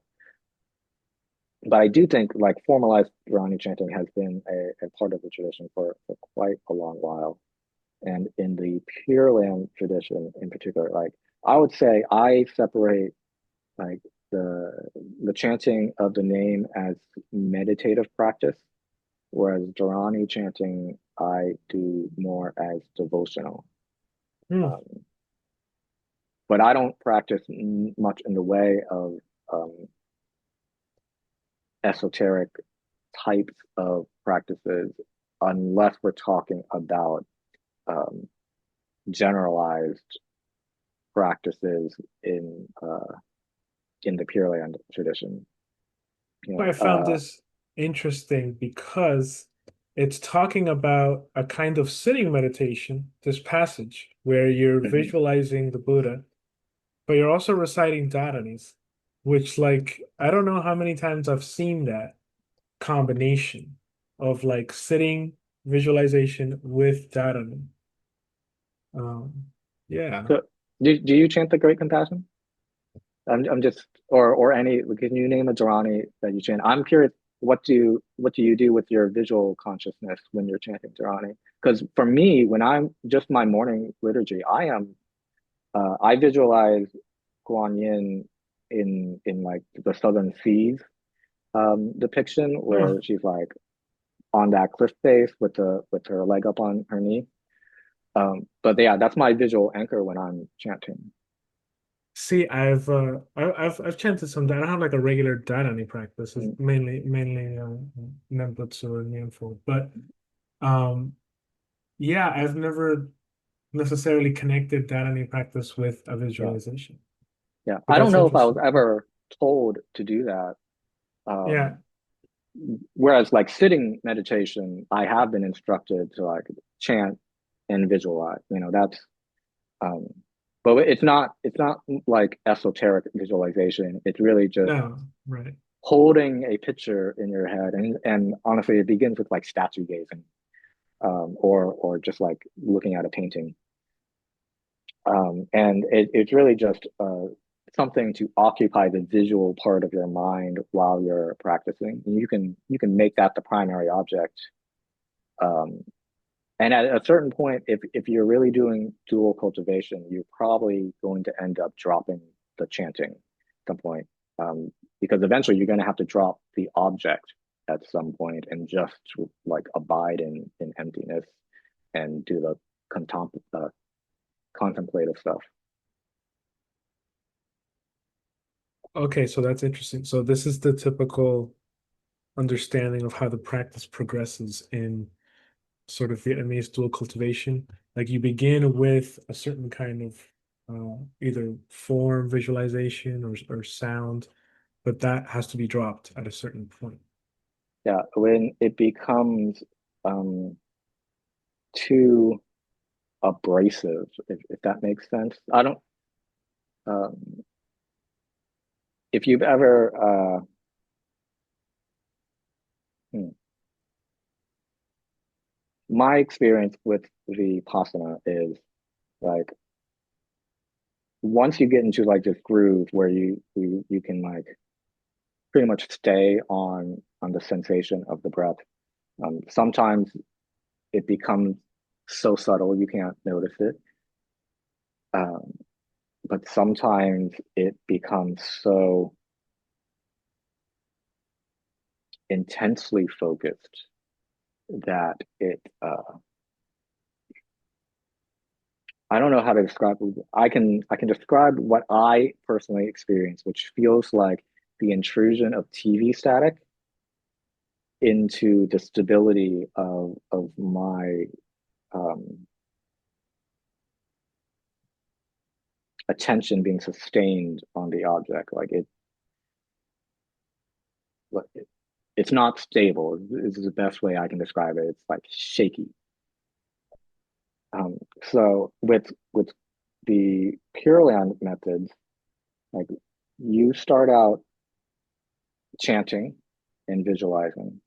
Chanting is it's a very, not necessarily a very discursive activity, but there's a lot more discursive thought involved, or will naturally emanate out of the practice of chanting because it involves the body. So once the object becomes, or once your concentration becomes stabilized and focused enough, um, like in the six Dharma gates of the Sublime, the Chantai text, you're counting, then you go to following, right? You drop counting because it's too coarse. Mm. It's too much mental activity for the level of concentration that you've cultivated to up to that point or warmed up to. Um, then you begin just following the breath. So I would say following the breath is the point where um, you stop vocally chanting, and maybe you're holding the chant mentally at that point, or sub vocally even, um, or you could just drop the chant altogether and just focus on the image. But at some point, it should become less about generating the chant and more about just holding on to the name or the form. Um, and then it progressively gets more, like your concentration becomes more and more refined. Because it gets more and more refined, the object uh, becomes grosser, and you want to move on to something more and more subtle because it's just more peaceful. Um, I'm starting to get afraid that I'm like getting dangerously close to saying stuff I'm not supposed to say. um, but yeah, at a certain point, it you're supposed to basically drop away the object and then start contemplating like that whole sequence of what the object is, what the object's relation is to the subject, how the mind is able to hold on to it at all. You're basically reflecting on everything in terms of the prajnaparamita or dependent origination. It becomes a con contemplative practice at that point. Um, or like it's that pressing question. We'll talk about that later, but it's like when you're saying who recites the Buddha's name, it's that feeling, not the question itself, but the probing into the internal experience um, that is investigating the experience of all phenomena in light of dependent origin and the Buddhist teachings. Um, and from there, you're supposed to, break through and have like a kensho moment. Um, yeah, no, that makes sense. And since you brought it up, we can that was, like one of the next questions that I have here is the the method in which you're sort of asking a question, right? Or Wadu or Wato. Uh, so this is probably one of the most common methods of mixing uh, Chan with Hmm. or Zen with Pure Land, at least in Chinese Buddhism that I've seen. Um, you sort of are reciting, the name of Amitabha, and then you begin to also introduce this question into your mind or repeat the question. I'm not sure how exactly it's supposed to be done, but the question is like who is reciting the Buddha's name or something to that effect. Um, and I take it this is also a method in Vietnamese Pure Land. Yeah, it's definitely one of the most popular ones. Um, I I do think it gets confused for like almost like a mantra type practice sometimes, where it's more about like reciting the question and less about the questioning, which is the core of the title teaching is pressing that investigative nature that arises from the question against um, your experience of mind. Um, so like, and it can be almost like systematic. Like the mouth is moving. Is the mouth the one who is chanting? Or the mind is visualizing the Buddha. So it's the mind consciousness, um, the one who is mindful of the Buddha. Like at what point or what component of this aggregation that we experience as self is the self that chants the name or visualizes the Buddha or is mindful at all. So it's recognizing that like the mind will naturally try to rest in some sort of sense of self. And the Taidao is about not letting it do that. And just um, in like Ting or Chan language, Chan language would be uh, you're basically like suspending the great doubt and letting it consume you or become you, so that the great doubt is all there is, and that is what continues to motivate practice. It's like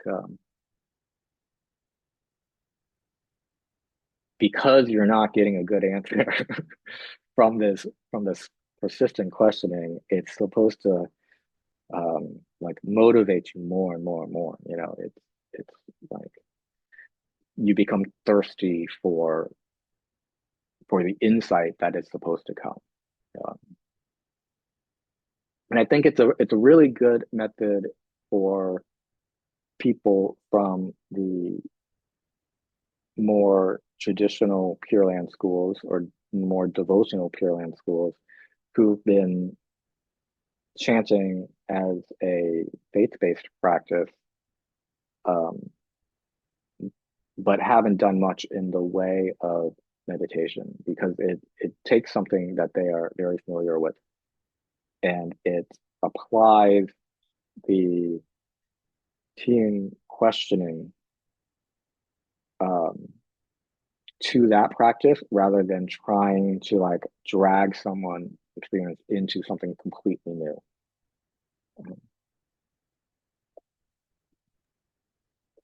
Yeah, no, it definitely seems like it's a common practice in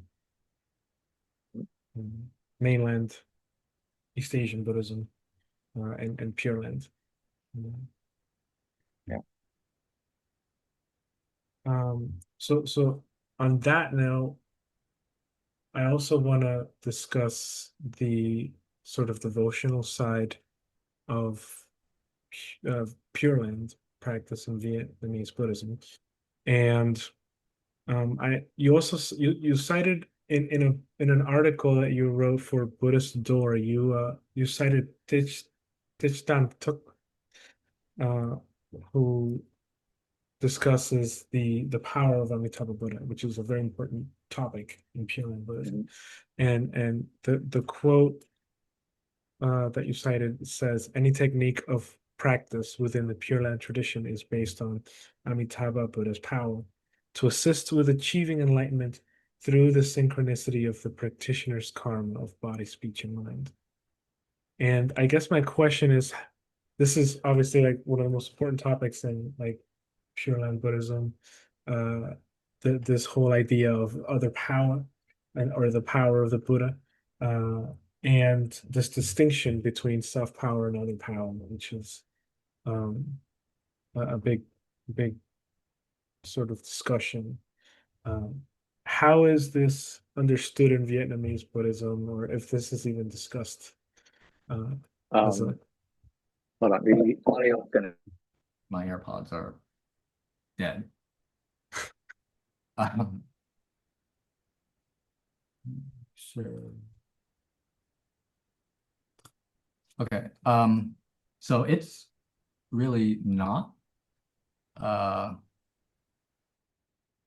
It's not basically other power is a term that I had not heard until I started talking to Buddhists on the internet and people who practice in the Japanese traditions. And it was very confusing for me because I didn't understand at all what was being discussed or the reasoning behind it.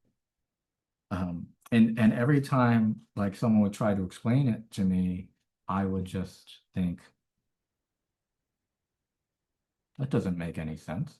Shouldn't like, isn't self-power other power and isn't other power self-power? And I imagine that just comes from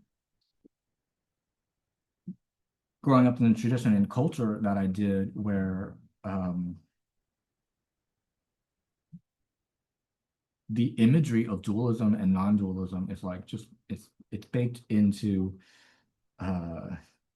like fantasy and adventure stories that we would watch as children, you know. So it immediately made sense to me even before I like heard the Shrungama teaching about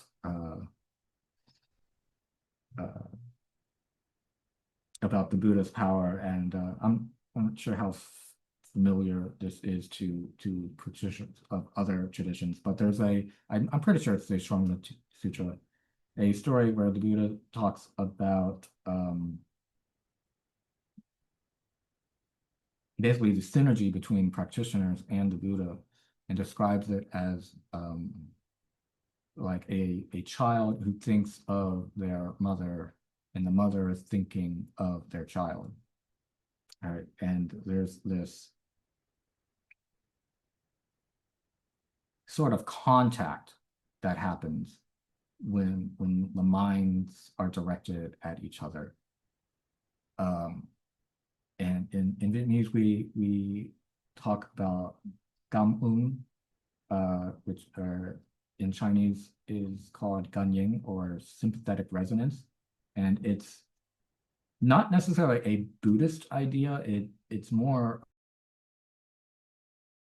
concept. And it's basically how we feel that reality works, you know. So I can see the utility in self-power and other power teachings, but the understanding I received from my tradition is that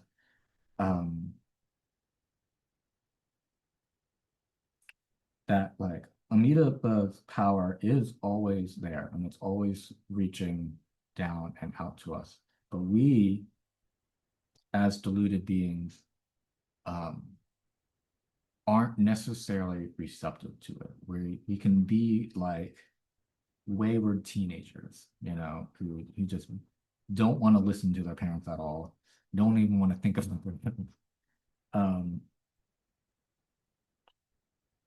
But when we turn towards the Buddha, when we attend our minds towards the Buddha, that is the inciting action that awakens the potentiation of Amitaba's power, or its Val power. So that we have to put in a little bit of effort to be able to,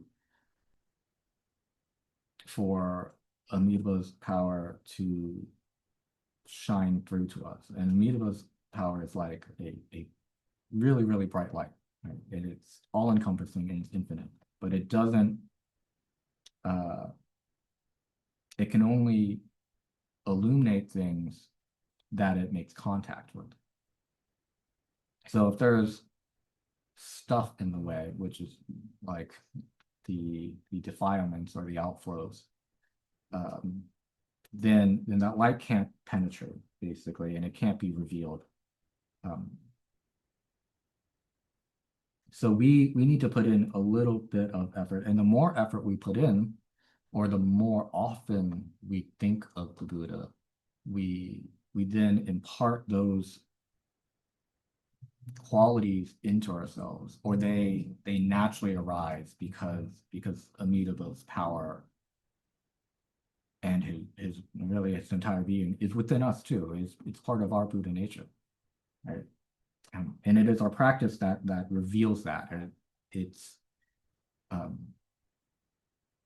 like a sitar, like a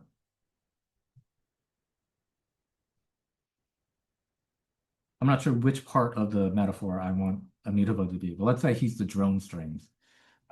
We have to pluck the active strings for the drone strings to vibrate, but they always have that potential, right? Because they're already tuned. But we have to hit the right notes in order for the drone string that we want to reverberate. So the process is very much what is right. It's about bringing ourselves into a resonance with Amitaba's power, and that is really the process of pacifying the outflows and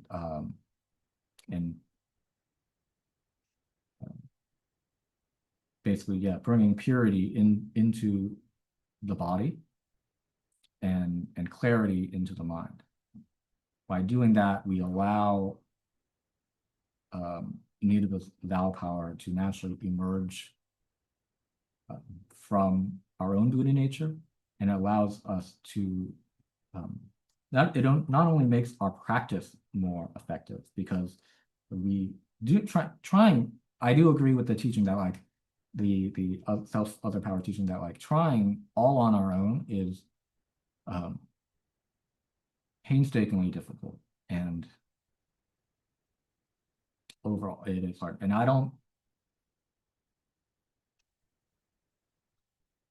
I'm not entirely sure if the other Dharma doors are really entirely self-power, or if it's more like a sympathetic resonance with Shakyamuni in some respects. But Amitaba's Val power has such significant power and is so universal, because all the Buddhas worship it, you know, and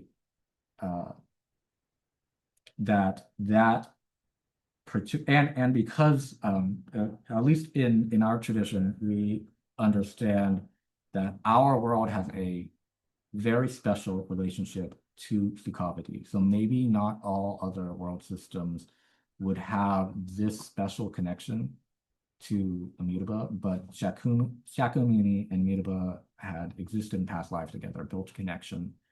And because of our connection to Shakyamuni, we also have a connection to Amitabha. And our practice can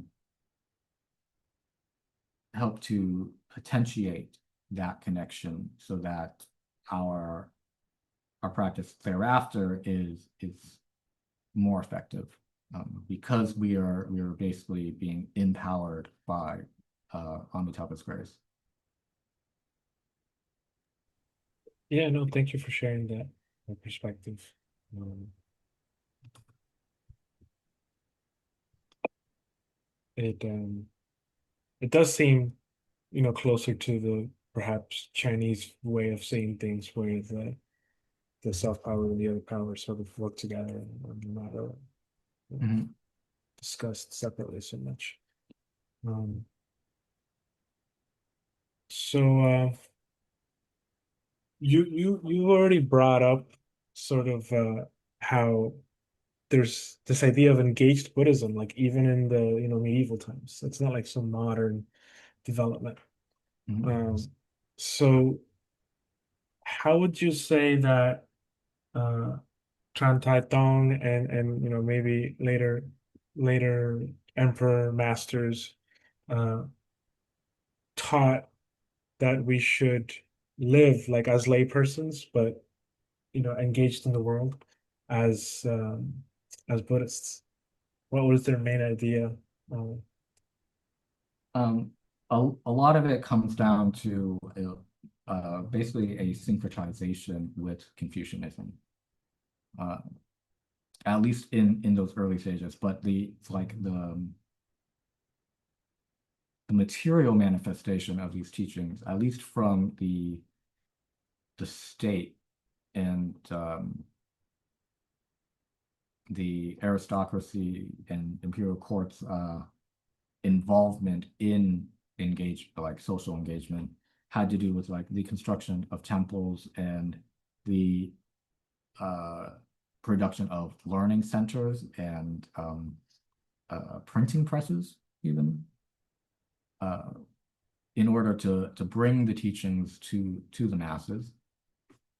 A lot of it was also like decolonization and de-Sinicization efforts, particularly with Zhen Thumb. There was a lot of like architectural changes made to the layout of monasteries so that they would be more Vietnamese and less Chinese. Um, and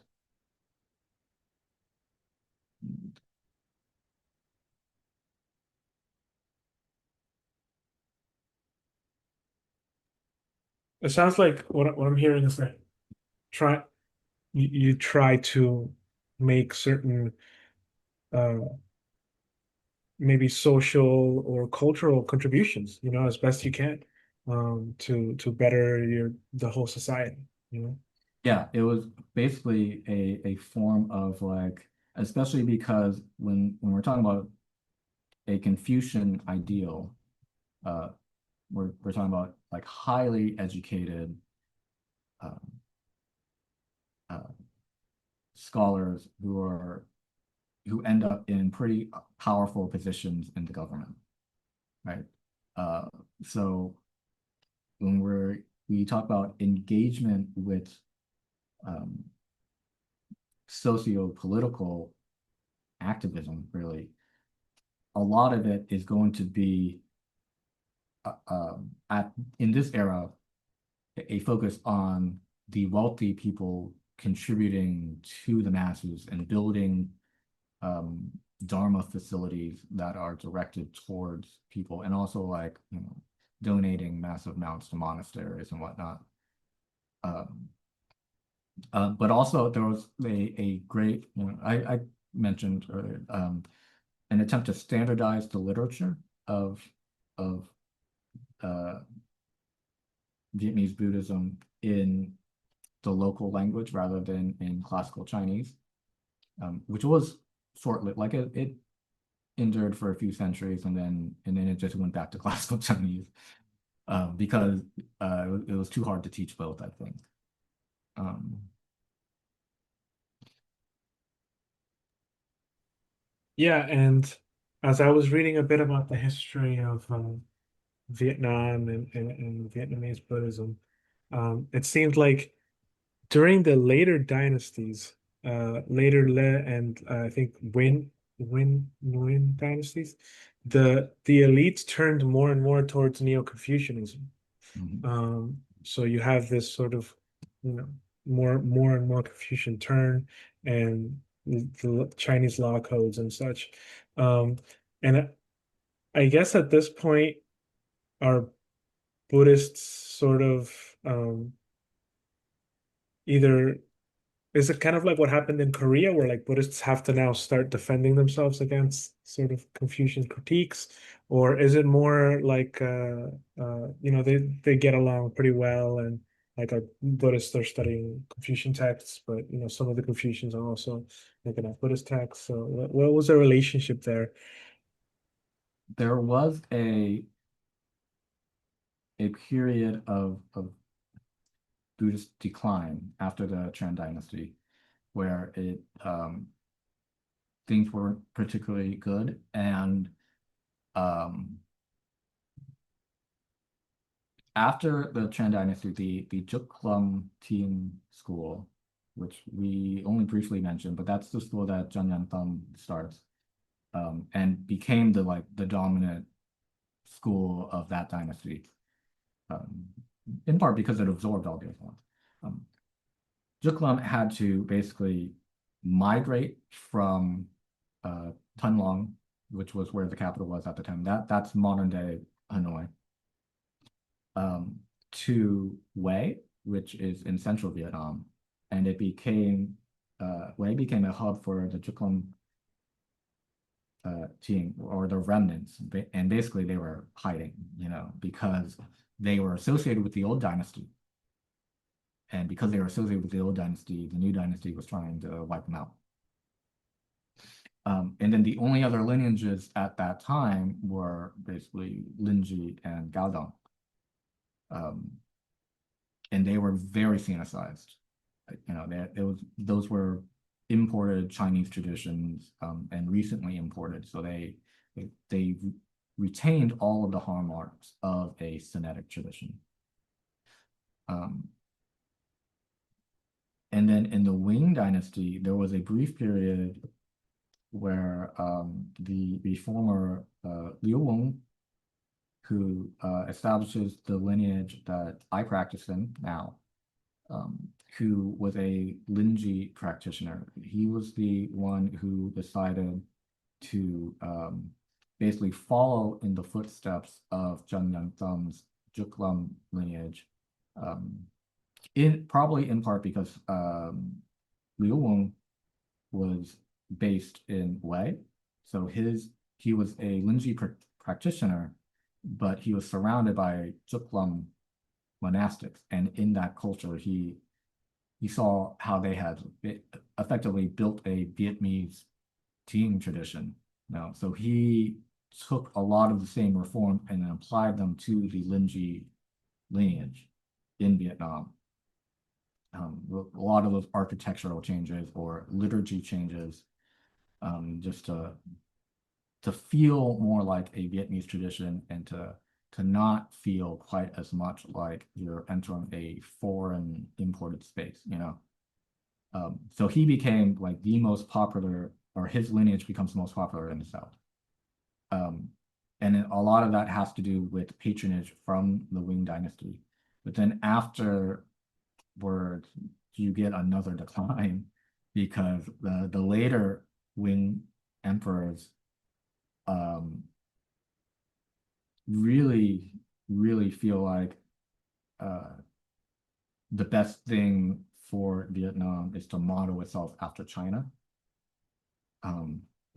So you have this like greater repression of Buddhism again, which effectively lasts until the Buddhist revival movement in the late 1800s into the early 1900s, which is like a while after the French have already arrived. And it probably has a lot to do with the French arriving that Buddhism begins to experience a revival at this time, because there's this growing threat of Catholic missionaries in Vietnam, and there's also this view that like the hyper Confucianization of the Vietnamese court is what led to the French colonizing the people. So you have the Buddhist revival coming at a time where the Neo-Confucian popularity is also like plummeting because it was seen as like the Wing emperors were trying so hard to be like the equal to dynastic China, and in doing so, in their mimicry, made a nation so weak that the French just like sailed in and took over everything.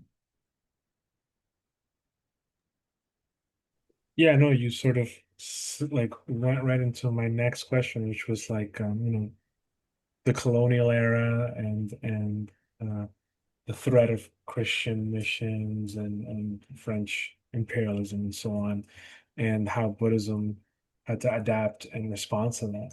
Um, and I guess that's the part of that is the what you already mentioned as the Buddhist revival. So maybe we can sort of flesh that out a little bit.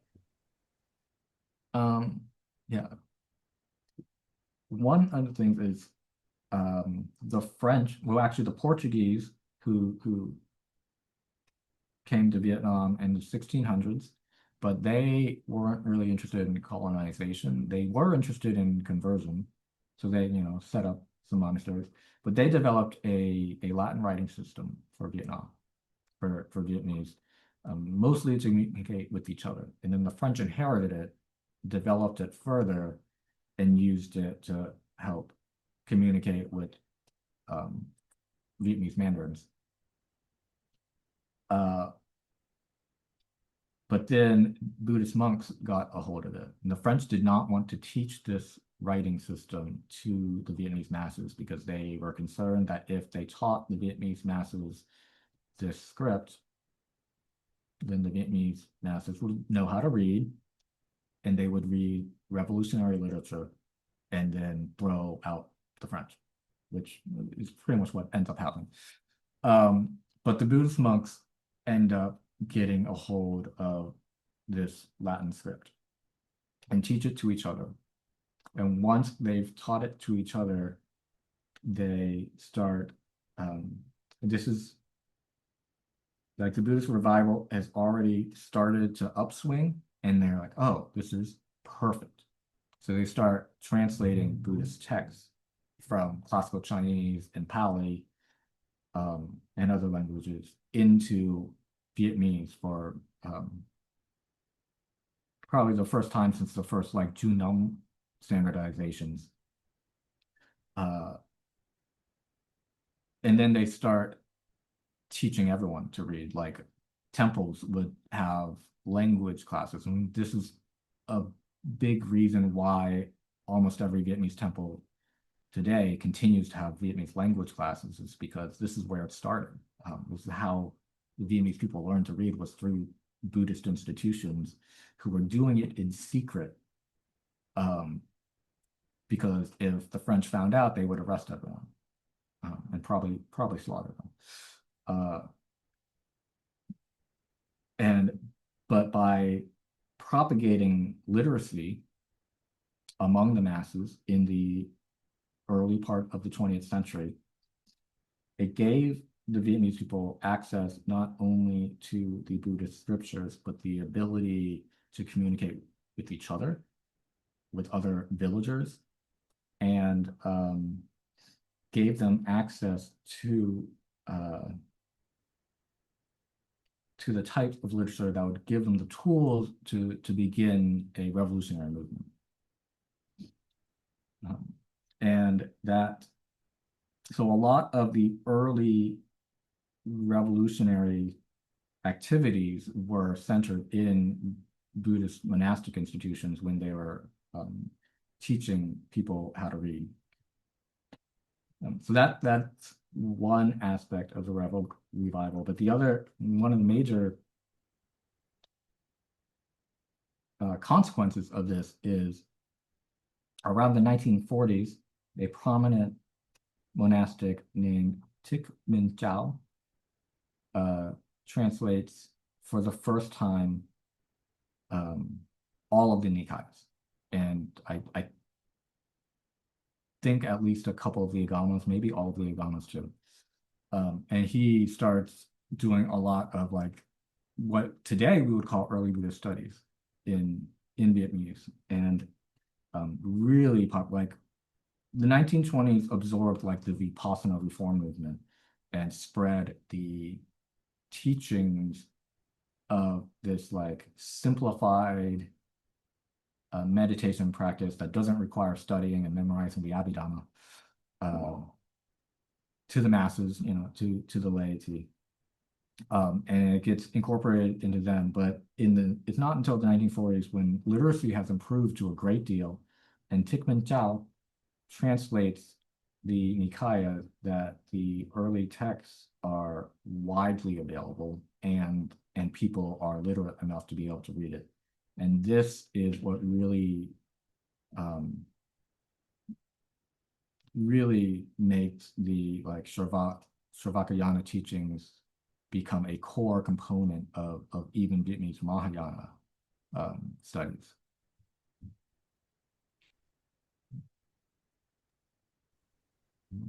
Yeah, that's very unique. It's very Zen. There's not a lot of study of the Agamas or the Pali Suttas in other Mahayana traditions. And then so you have the period of war against the French, and then the Vietnam War against the Americans. And obviously there's a lot going on throughout this period. Then the Chinese, there's a Chinese war too, like after, so there's like a period of like just like constant war. Yeah.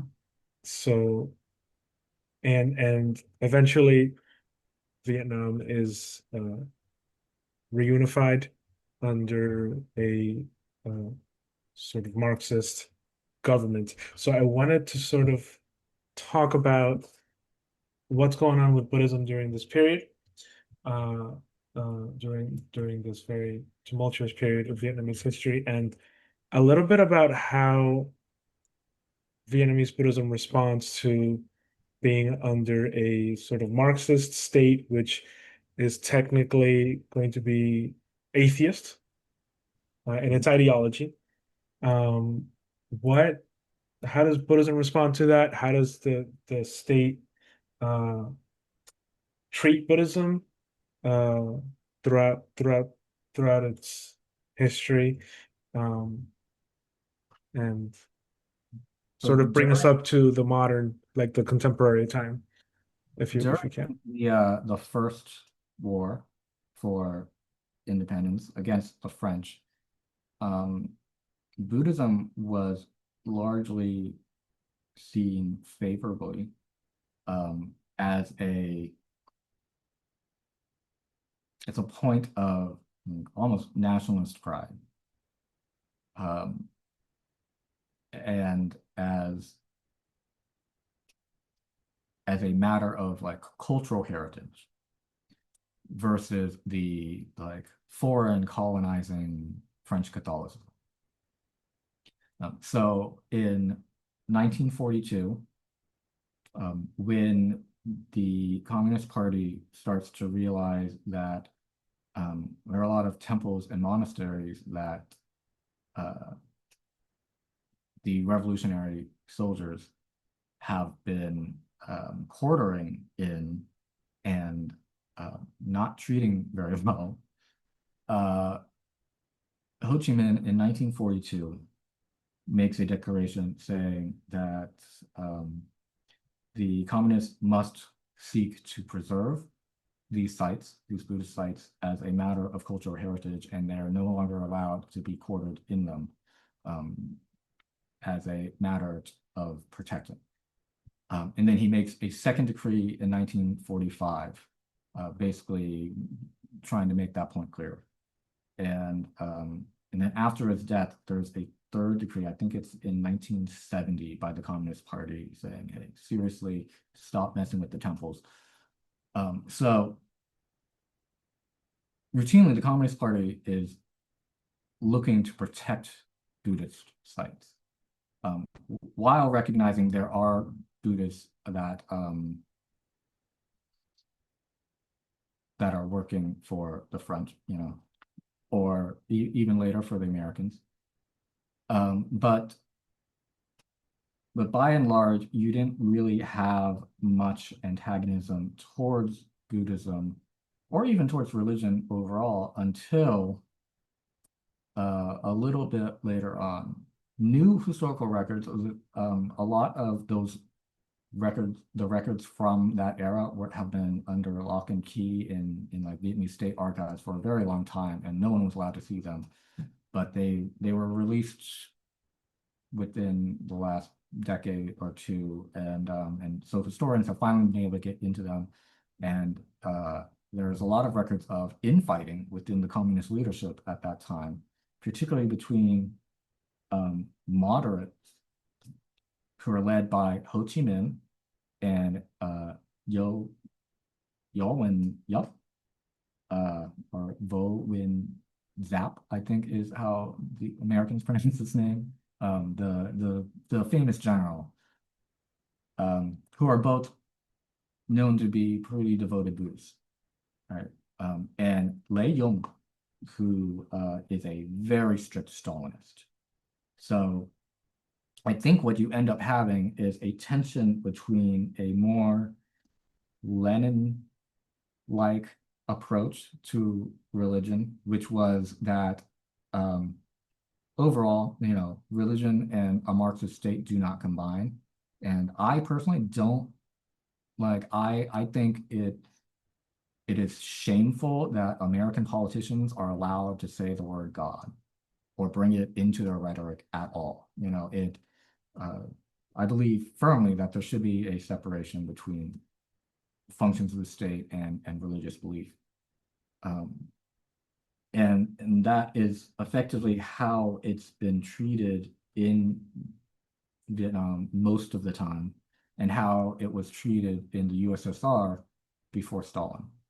And the idea was just you pour state money into education and into the sciences, and theoretically religion would basically just wither away the way the state would, as people become more educated and don't need it anymore as an opiate for their suffering, which that's the orthodox position. And then Stalin was more of a hardliner in a lot of respects, and Lei Yong was also very much invested in basically copying everything Stalin did. So once Ho Chi Minh is out of power, then Lei Yong is able to secure most of the power in the Communist Party and become the leading voice. Even though Yo Win Yup is a war hero, he isn't quite trusted in terms of political leadership. So here is the area where you end up getting a lot of Buddhist repression and a lot of repression overall. But I would counter any notion that Marxism is inherently opposed. I think, I believe that Stalin made a number of interpretations of Marx and of Lenin that were no longer grounded in strong Marxist theory. So Mao, in his paper on the question of Stalin, has some pretty great thoughtful criticisms of Stalin, basically by saying that Stalin has misinterpreted dialectical materialism to be an ontological position, where Marx and Engels had made it clear that the dialectical relationship between matter and ideas, just like every other dialectical relationship, can flip their relationship as primary and subordinate, depending on the conditions, the material conditions surrounding or affecting the relationship. So Mao would argue that the proper analysis in dialectical materialism would be that while capitalism is still the dominant ideology, then the material suffering of the masses is what is the most important thing to address, right? And it is the primary causal factor in this dialectical relationship. But theoretically, under a properly communist state, and recognizing we're talking in terms of hypothetical ideals, but under an actual communist society where the material needs of the masses have been met, and no one, or at least material suffering, has been greatly mitigated, then that dialectical relationship is likely to flip at that point, and the focus and the way to address suffering from that point forward is to focus on idealistic matters, like the production of culture.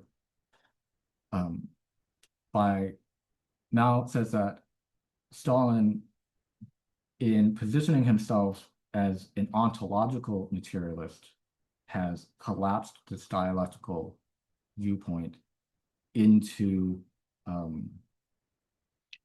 what Marx would call vulgar materialism, and what Mao calls chauvinist materialism. And I think one of the interesting things about Mao's arguments here is that he almost verbatim quotes like the Huayan motto, which is like, the one is in the all is in the one. And in a lot of Mao's papers, when he's talking about the proper way to look at Marxist dialectical theory, he describes it, dialectics, in the way of saying the principle or the particular is found in the absolute, and the absolute is found in the particular. And that is like pretty word for word, right? People think Mao was anti-Buddhist because of the Cultural Revolution. I call that Mao went nuts period.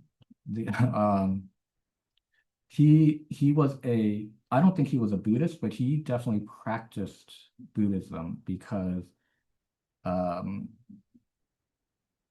Enlai was a practicing Buddhist, and Zhao Enlai had convinced Mao to practice with him under Zhao Enlai's master, who was Xuanhua. Not Xuanhua, Suyun, I think.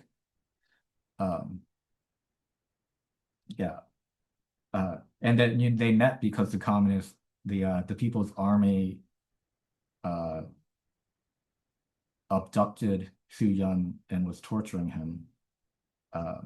But one of the higher ranking People's Army members saw this going on, called up Zhao Enlai, who he knew was a devout Buddhist.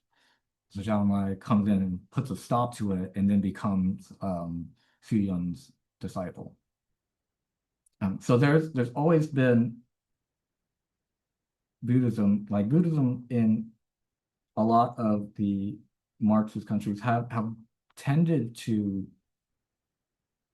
work really well as partners. I'm not saying there hasn't been repression and dissidence, but by and large, I'd say, at least especially in the case of Vietnamese history, Marxism has been better for Buddhism than the alternatives, because the alternatives were the ones who very explicitly repressed us. And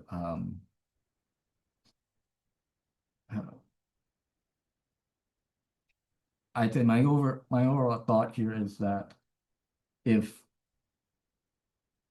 someone is a Buddhist and is curious about Marxism, but has a distaste for it because of the view that Marx is against religion, I would say look into Marxist theory a little bit more closely and see where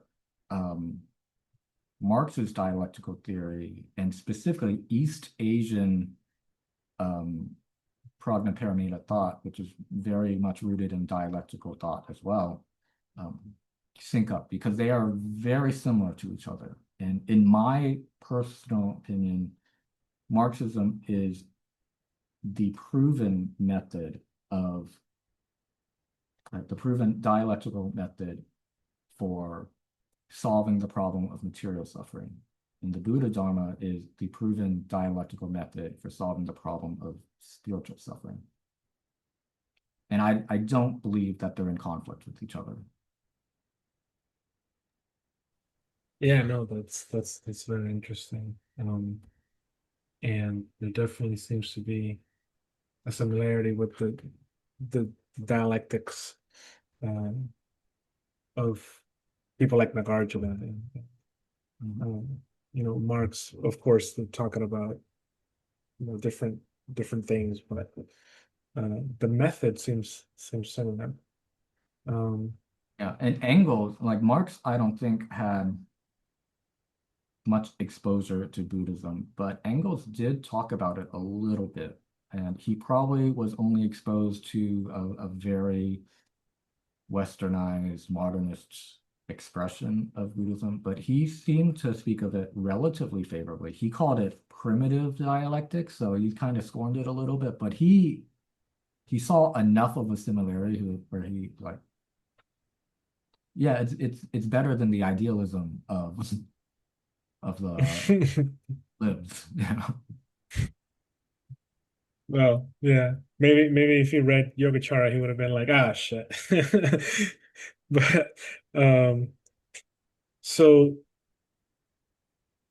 Buddhism, Vietnamese Buddhism in the more contemporary era, sort of like now, um, how how is Vietnamese Buddhism today? Like, how's it doing? Like, what's the status? What's going on? How much of it is being influenced by sort of modernism, like different forms of modernism you get? I think, the kind of Vietnamese Buddhism that most Westerners have been exposed to is sort of Thich Nhat Hanh, Mhm. and like this idea of mindfulness uh, in like a very psychologized way. Um, so can we sort of discuss like Vietnamese Buddhism right now in Vietnam? Like what's going on? Um, I'd say by and large, you do have this secularization of the population that is occurring, which is pretty much occurring everywhere. So there is decline in that respect, but at the same time, if you compare Vietnamese Buddhism now to the state it was in the last 250 years, it's, I'd say, in a pretty good place. It's pretty widespread. It gets a lot of state sponsorship. A lot of religions get, well, if you're a part of the officially recognized list of religions, you get state sponsorship, and then everyone else gets nothing. But and you have, so I think non-Buddhist Vietnamese would say like you only have like superficial trappings of Buddhism in the culture, and that might be fair because they don't really get exposed to like Buddhist teachings or Buddhist communities in the same way that someone who's actively practicing would.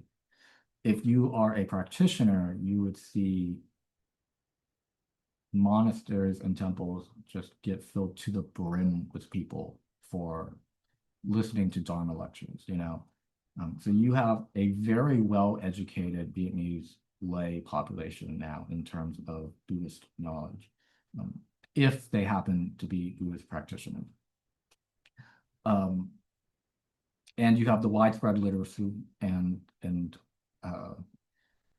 the sutras and commentaries available, including the like imported commentaries. Like Shinran is starting to become very popular in Vietnamese circles. And then a lot of like Tibetan stuff has been coming in.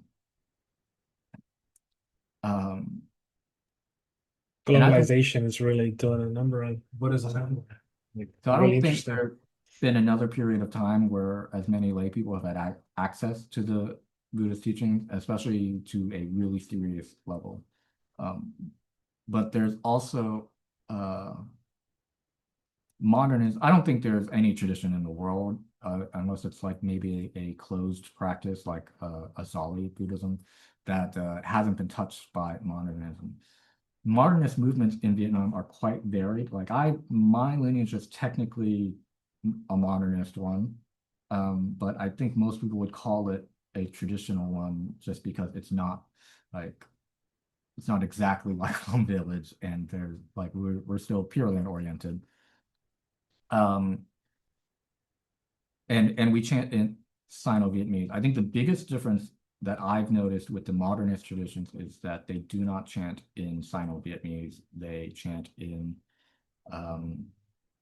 like vernacular Vietnamese, like Thich Nhat Hanh's tradition, which is connected to mine by my master's grandmaster was Thich Nhat Hanh's grandmaster, you know, so or Thich Nhat Hanh's master, something like that. So it's only 2 generations of separation. So my lineage is very similar to Plum Village, except we still retain all of the Pure Land stuff, and he kind of pushed it away. But a lot of the differences has to do with chanting.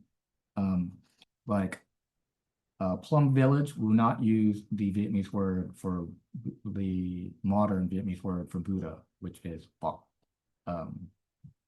and based on the Chinese Pho, right? He uses Plum Village will use in their Vietnamese chant the old Vietnamese word for Buddha, which is But, and it's derived from probably Pali. So and he puts the title in front of the name, which is how it would be structured syntactically in contemporary Vietnamese rather than the Chinese ordering. And this can be very, like, I get very weirded out because it's so different. Like it's a big culture shock when they're chanting something and the words come out in the wrong order and they're not pronounced the way you think they should be. And I also think it's kind of silly to like we are so not Chinese, we won't even chant the Chinese-like words. That I think that's taking the Vietnamese nationalism a little bit too far, and I'm not sure if Western practitioners of Plum Village realize quite how nationalistic it can be. But like that's and the new Juk Lum lineage, what I call the Neo Juk Lum that was started by Thich Tân Tu is also very similar in that they chant in Vietnamese and not Sino-Vietnamese. But there's also like most Vietnamese traditions these days do not burn joss paper or do the Guan Yin stick divination practice. Some still do, but like officially, we jettison basically everything that was considered Chinese superstition,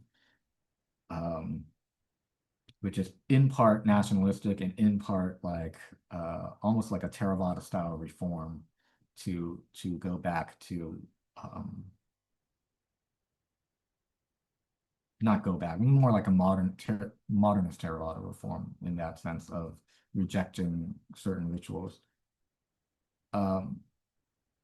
but some Vietnamese people still like to do them, so a lot of monks won't like denigrate them necessarily. Just they'll just say like this is not something we encourage. Um, and then it's like the biggest advent or the biggest change with the modernist movement is that lay people are meditating again. I think that um, that's probably the most significant thing, is that you have a lot of meditation traditions that are teaching meditation to the laity, which was not as easily accessible even the late 20th century.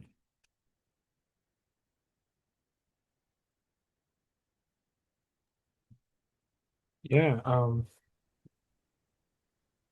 I had a bunch of more questions. I guess I got too ambitious, but I did want to ask you about the I mean, I wanted to go through like the different Vietnamese Buddhist traditions, but like I think that would be too much. We're already almost going on 3 hours. And I think for everybody's sake, we should start getting towards the end. But Yeah. I did wanted to ask you about the traditions that you have been involved with, that you have a connection with. I think Hoa Niem and Liep Quan Yeah. traditions, and sort of what are they like? Like I think Hoa Niem is like Hawaiian, right? Like influenced by Hawaiian, but also Pure Land in a way. Um, Yeah, like I had mentioned, most schools are going to be affiliated with like one of the three main practice schools, and then if there is a doctrinal affiliation, it's sort of an addendum to that. The temple I grew up going to was called Jewel Wanyin, so it's like Huayan Temple, um, and it was a more scriptural study based, but like from my perspective, especially having been a child at the time, I didn't get exposed to like this crazy philosophy stuff. Would have been too much. But what I would have experienced that I think might not be as common is like the Huayan esoteric rituals that I would have been witness to during certain ceremonies. Um, and I met other Vietnamese Buddhists like um, who are like more like casual practitioners, but they know I'm a nerd about this stuff. So they'll like some friends of mine will like show me some stuff about other Vietnamese monastics, and one of my friends showed this article about a Huayan esoteric teacher, and he made a comment about the yellow hat that he was wearing while he was leading the ceremony, and commented about saying like he's wearing one of those Tibetan hats, and I had to explain to him, oh, that's actually like a Vietnamese thing, and the Gelug monastic hats look a little bit different. But yeah, even he hadn't been exposed to like the Vietnamese esoteric, and not even the like Shingon esoteric stuff, but like the Huayan esoteric practice. So I think his exposure was mostly like just teeing and Pure Land straight up, and not much in the way of this other stuff. But like in terms of experience, I wasn't exposed to much, but the Dharma school was probably a little bit more intense, especially because of our relationship with Bantu G's monastery as well. There was a lot of focus on like basic Abhidhamma kind of material, and a lot of focus on memorization. And then I guess there's the cosmological aspect of Huayan that we would get exposed to. Our tradition typically views Amitabha and Vairocana as effectively the same, and alternate names. There's a lot of arguments for it, down to how the Dharma Flower Treasury Pure Land and Sukhavati are described pretty similarly, and the light imagery for both Amitabha and Vairocana. So we recognize Amitabha as Vairocana Buddha.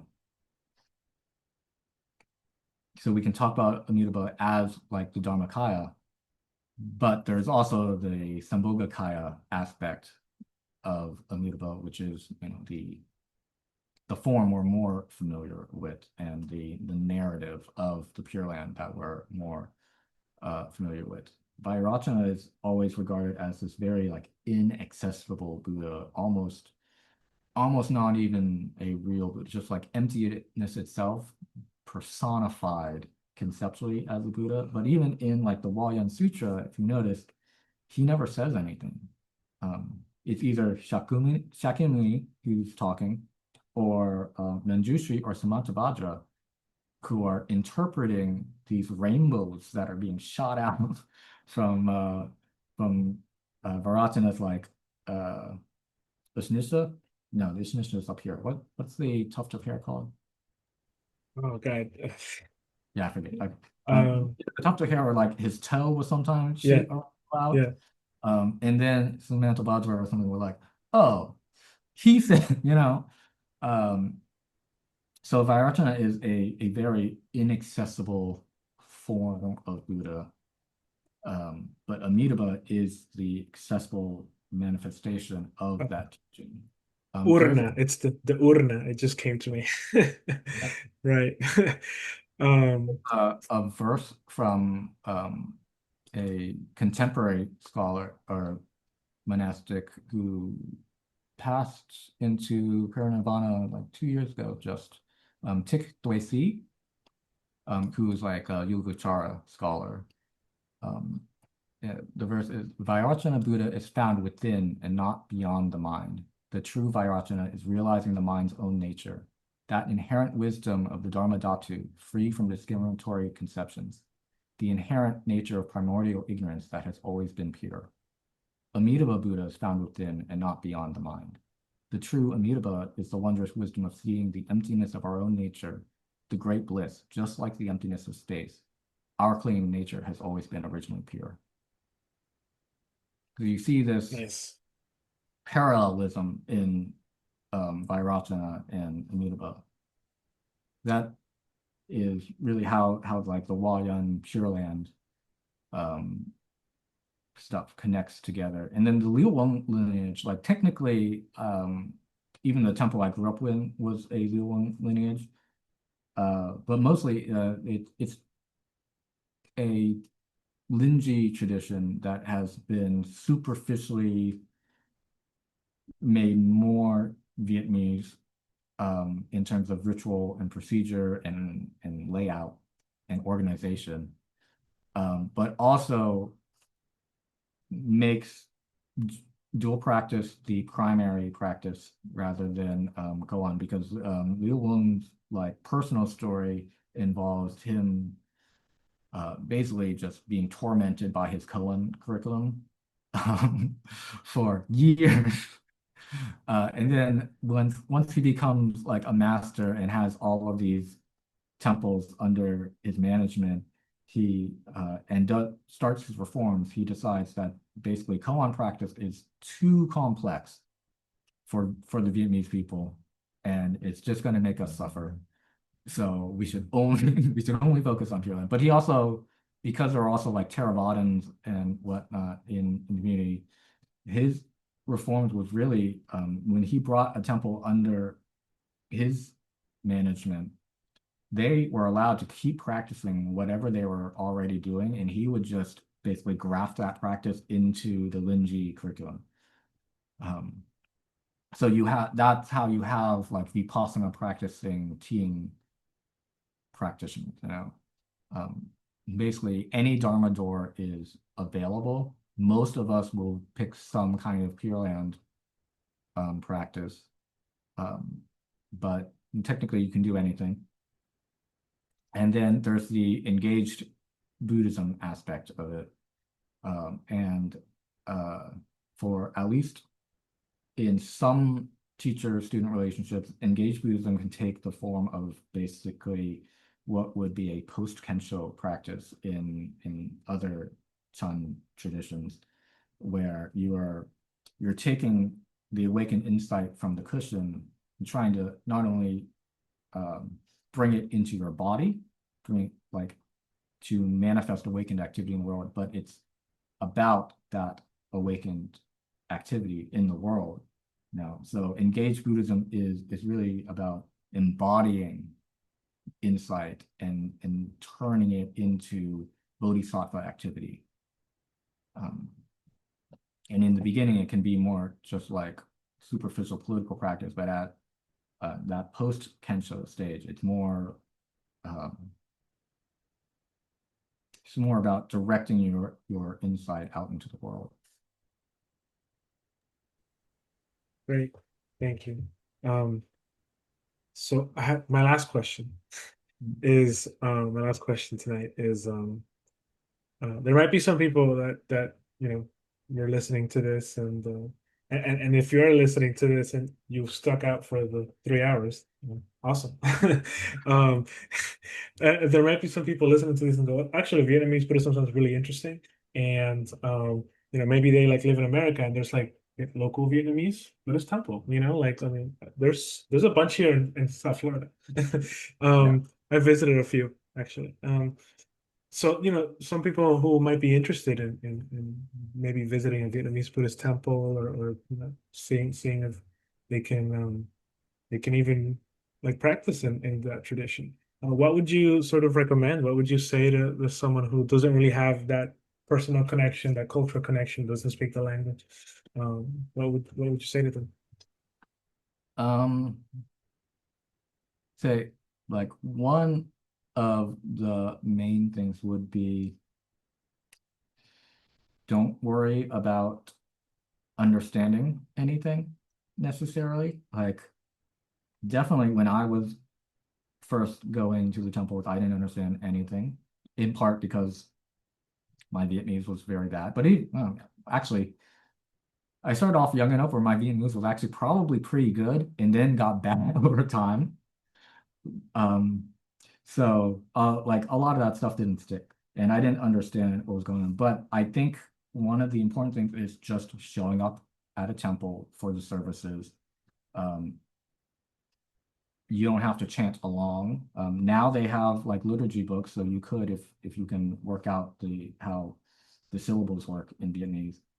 But you don't necessarily need to chant along. You just do your prostrations when everyone else is doing the prostrations, which is typically when a bell rings. And I think that is a transformative process too. I think just being there, practicing with the community, and being in the field of samadhi power, if you want to get like technical, of monastics who've been training in the Dharma, has an effect on your mind. It transforms you. Like, even just doing prostrations and chanting at your own altar has a transformative effect on your mind, but even more so for temple spaces, right? So do the devotional practice, show up, and I think your mind gets transformed by it, and it makes understanding the Dharma and practicing the Dharma a little bit easier. And then the more you show up, if they don't have English services already, I think once they start to see that you're a regular and you're going to do this anyway, whether you understand it or not, I think most temples will try to accommodate you. A lot of them, if you just go up and say, hey, I want to practice meditation or whatever, they might say, well, we don't really do that here formally, but if you stick around after the chanting, or if you come in a little bit earlier before the chanting, a lot of the times you can work something out and get basically private lessons, or that kind of situation can come up. And there are a lot of Vietnamese temples in the West. They're like we spread out everywhere. They can be hard to find, and they probably don't have a website. There's probably only like 30% of all Vietnamese temples have a website, and then maybe half of the maybe 20% of those have an English translation side. You know, so Vietnamese Buddhism can be quite inaccessible, but I think a lot, if you can just show up, a lot of it can get resolved. Because these days, some monastics do speak English, and they can speak English pretty well. And they've probably been doing like Buddhist studies in other languages too, so they have some ability to teach the Dharma in English, but they may not see the need if their community is entirely Vietnamese, you know. But if you show up, then a lot of times I think they'll accommodate. Oh, and then it's in terms of literature, I would say Thích, Thiện, Tong's Buddhism of Wisdom and Faith, which is, you know, a standard go-to, one of the best introductions to both Vietnamese Pure Land and Vietnamese team out there. And then I would say there's two commentaries by Thích Như Doi Hun, who's a nun in the Vietnamese Cao Dong tradition, or the Soto tradition. And she has a commentary called Rebirth Views of the Shrungama Sutra, and commentary on Avalokiteshvara Bodhisattva. And they're companion commentaries that work together, but they're a really good insight into Team Pure Land dual cultivation on a more rigorous commentarial level. Yeah, no, great. Thank you for those. I'll see if I can share some links on the video. An Tran, thank you so much for doing this like really long marathon and explaining so much about Vietnamese Buddhism. Yeah, Yeah, a lot of fun. absolutely, absolutely. I wish you the best with your endeavors and your Dharma activity. And yeah, thanks a lot. all right.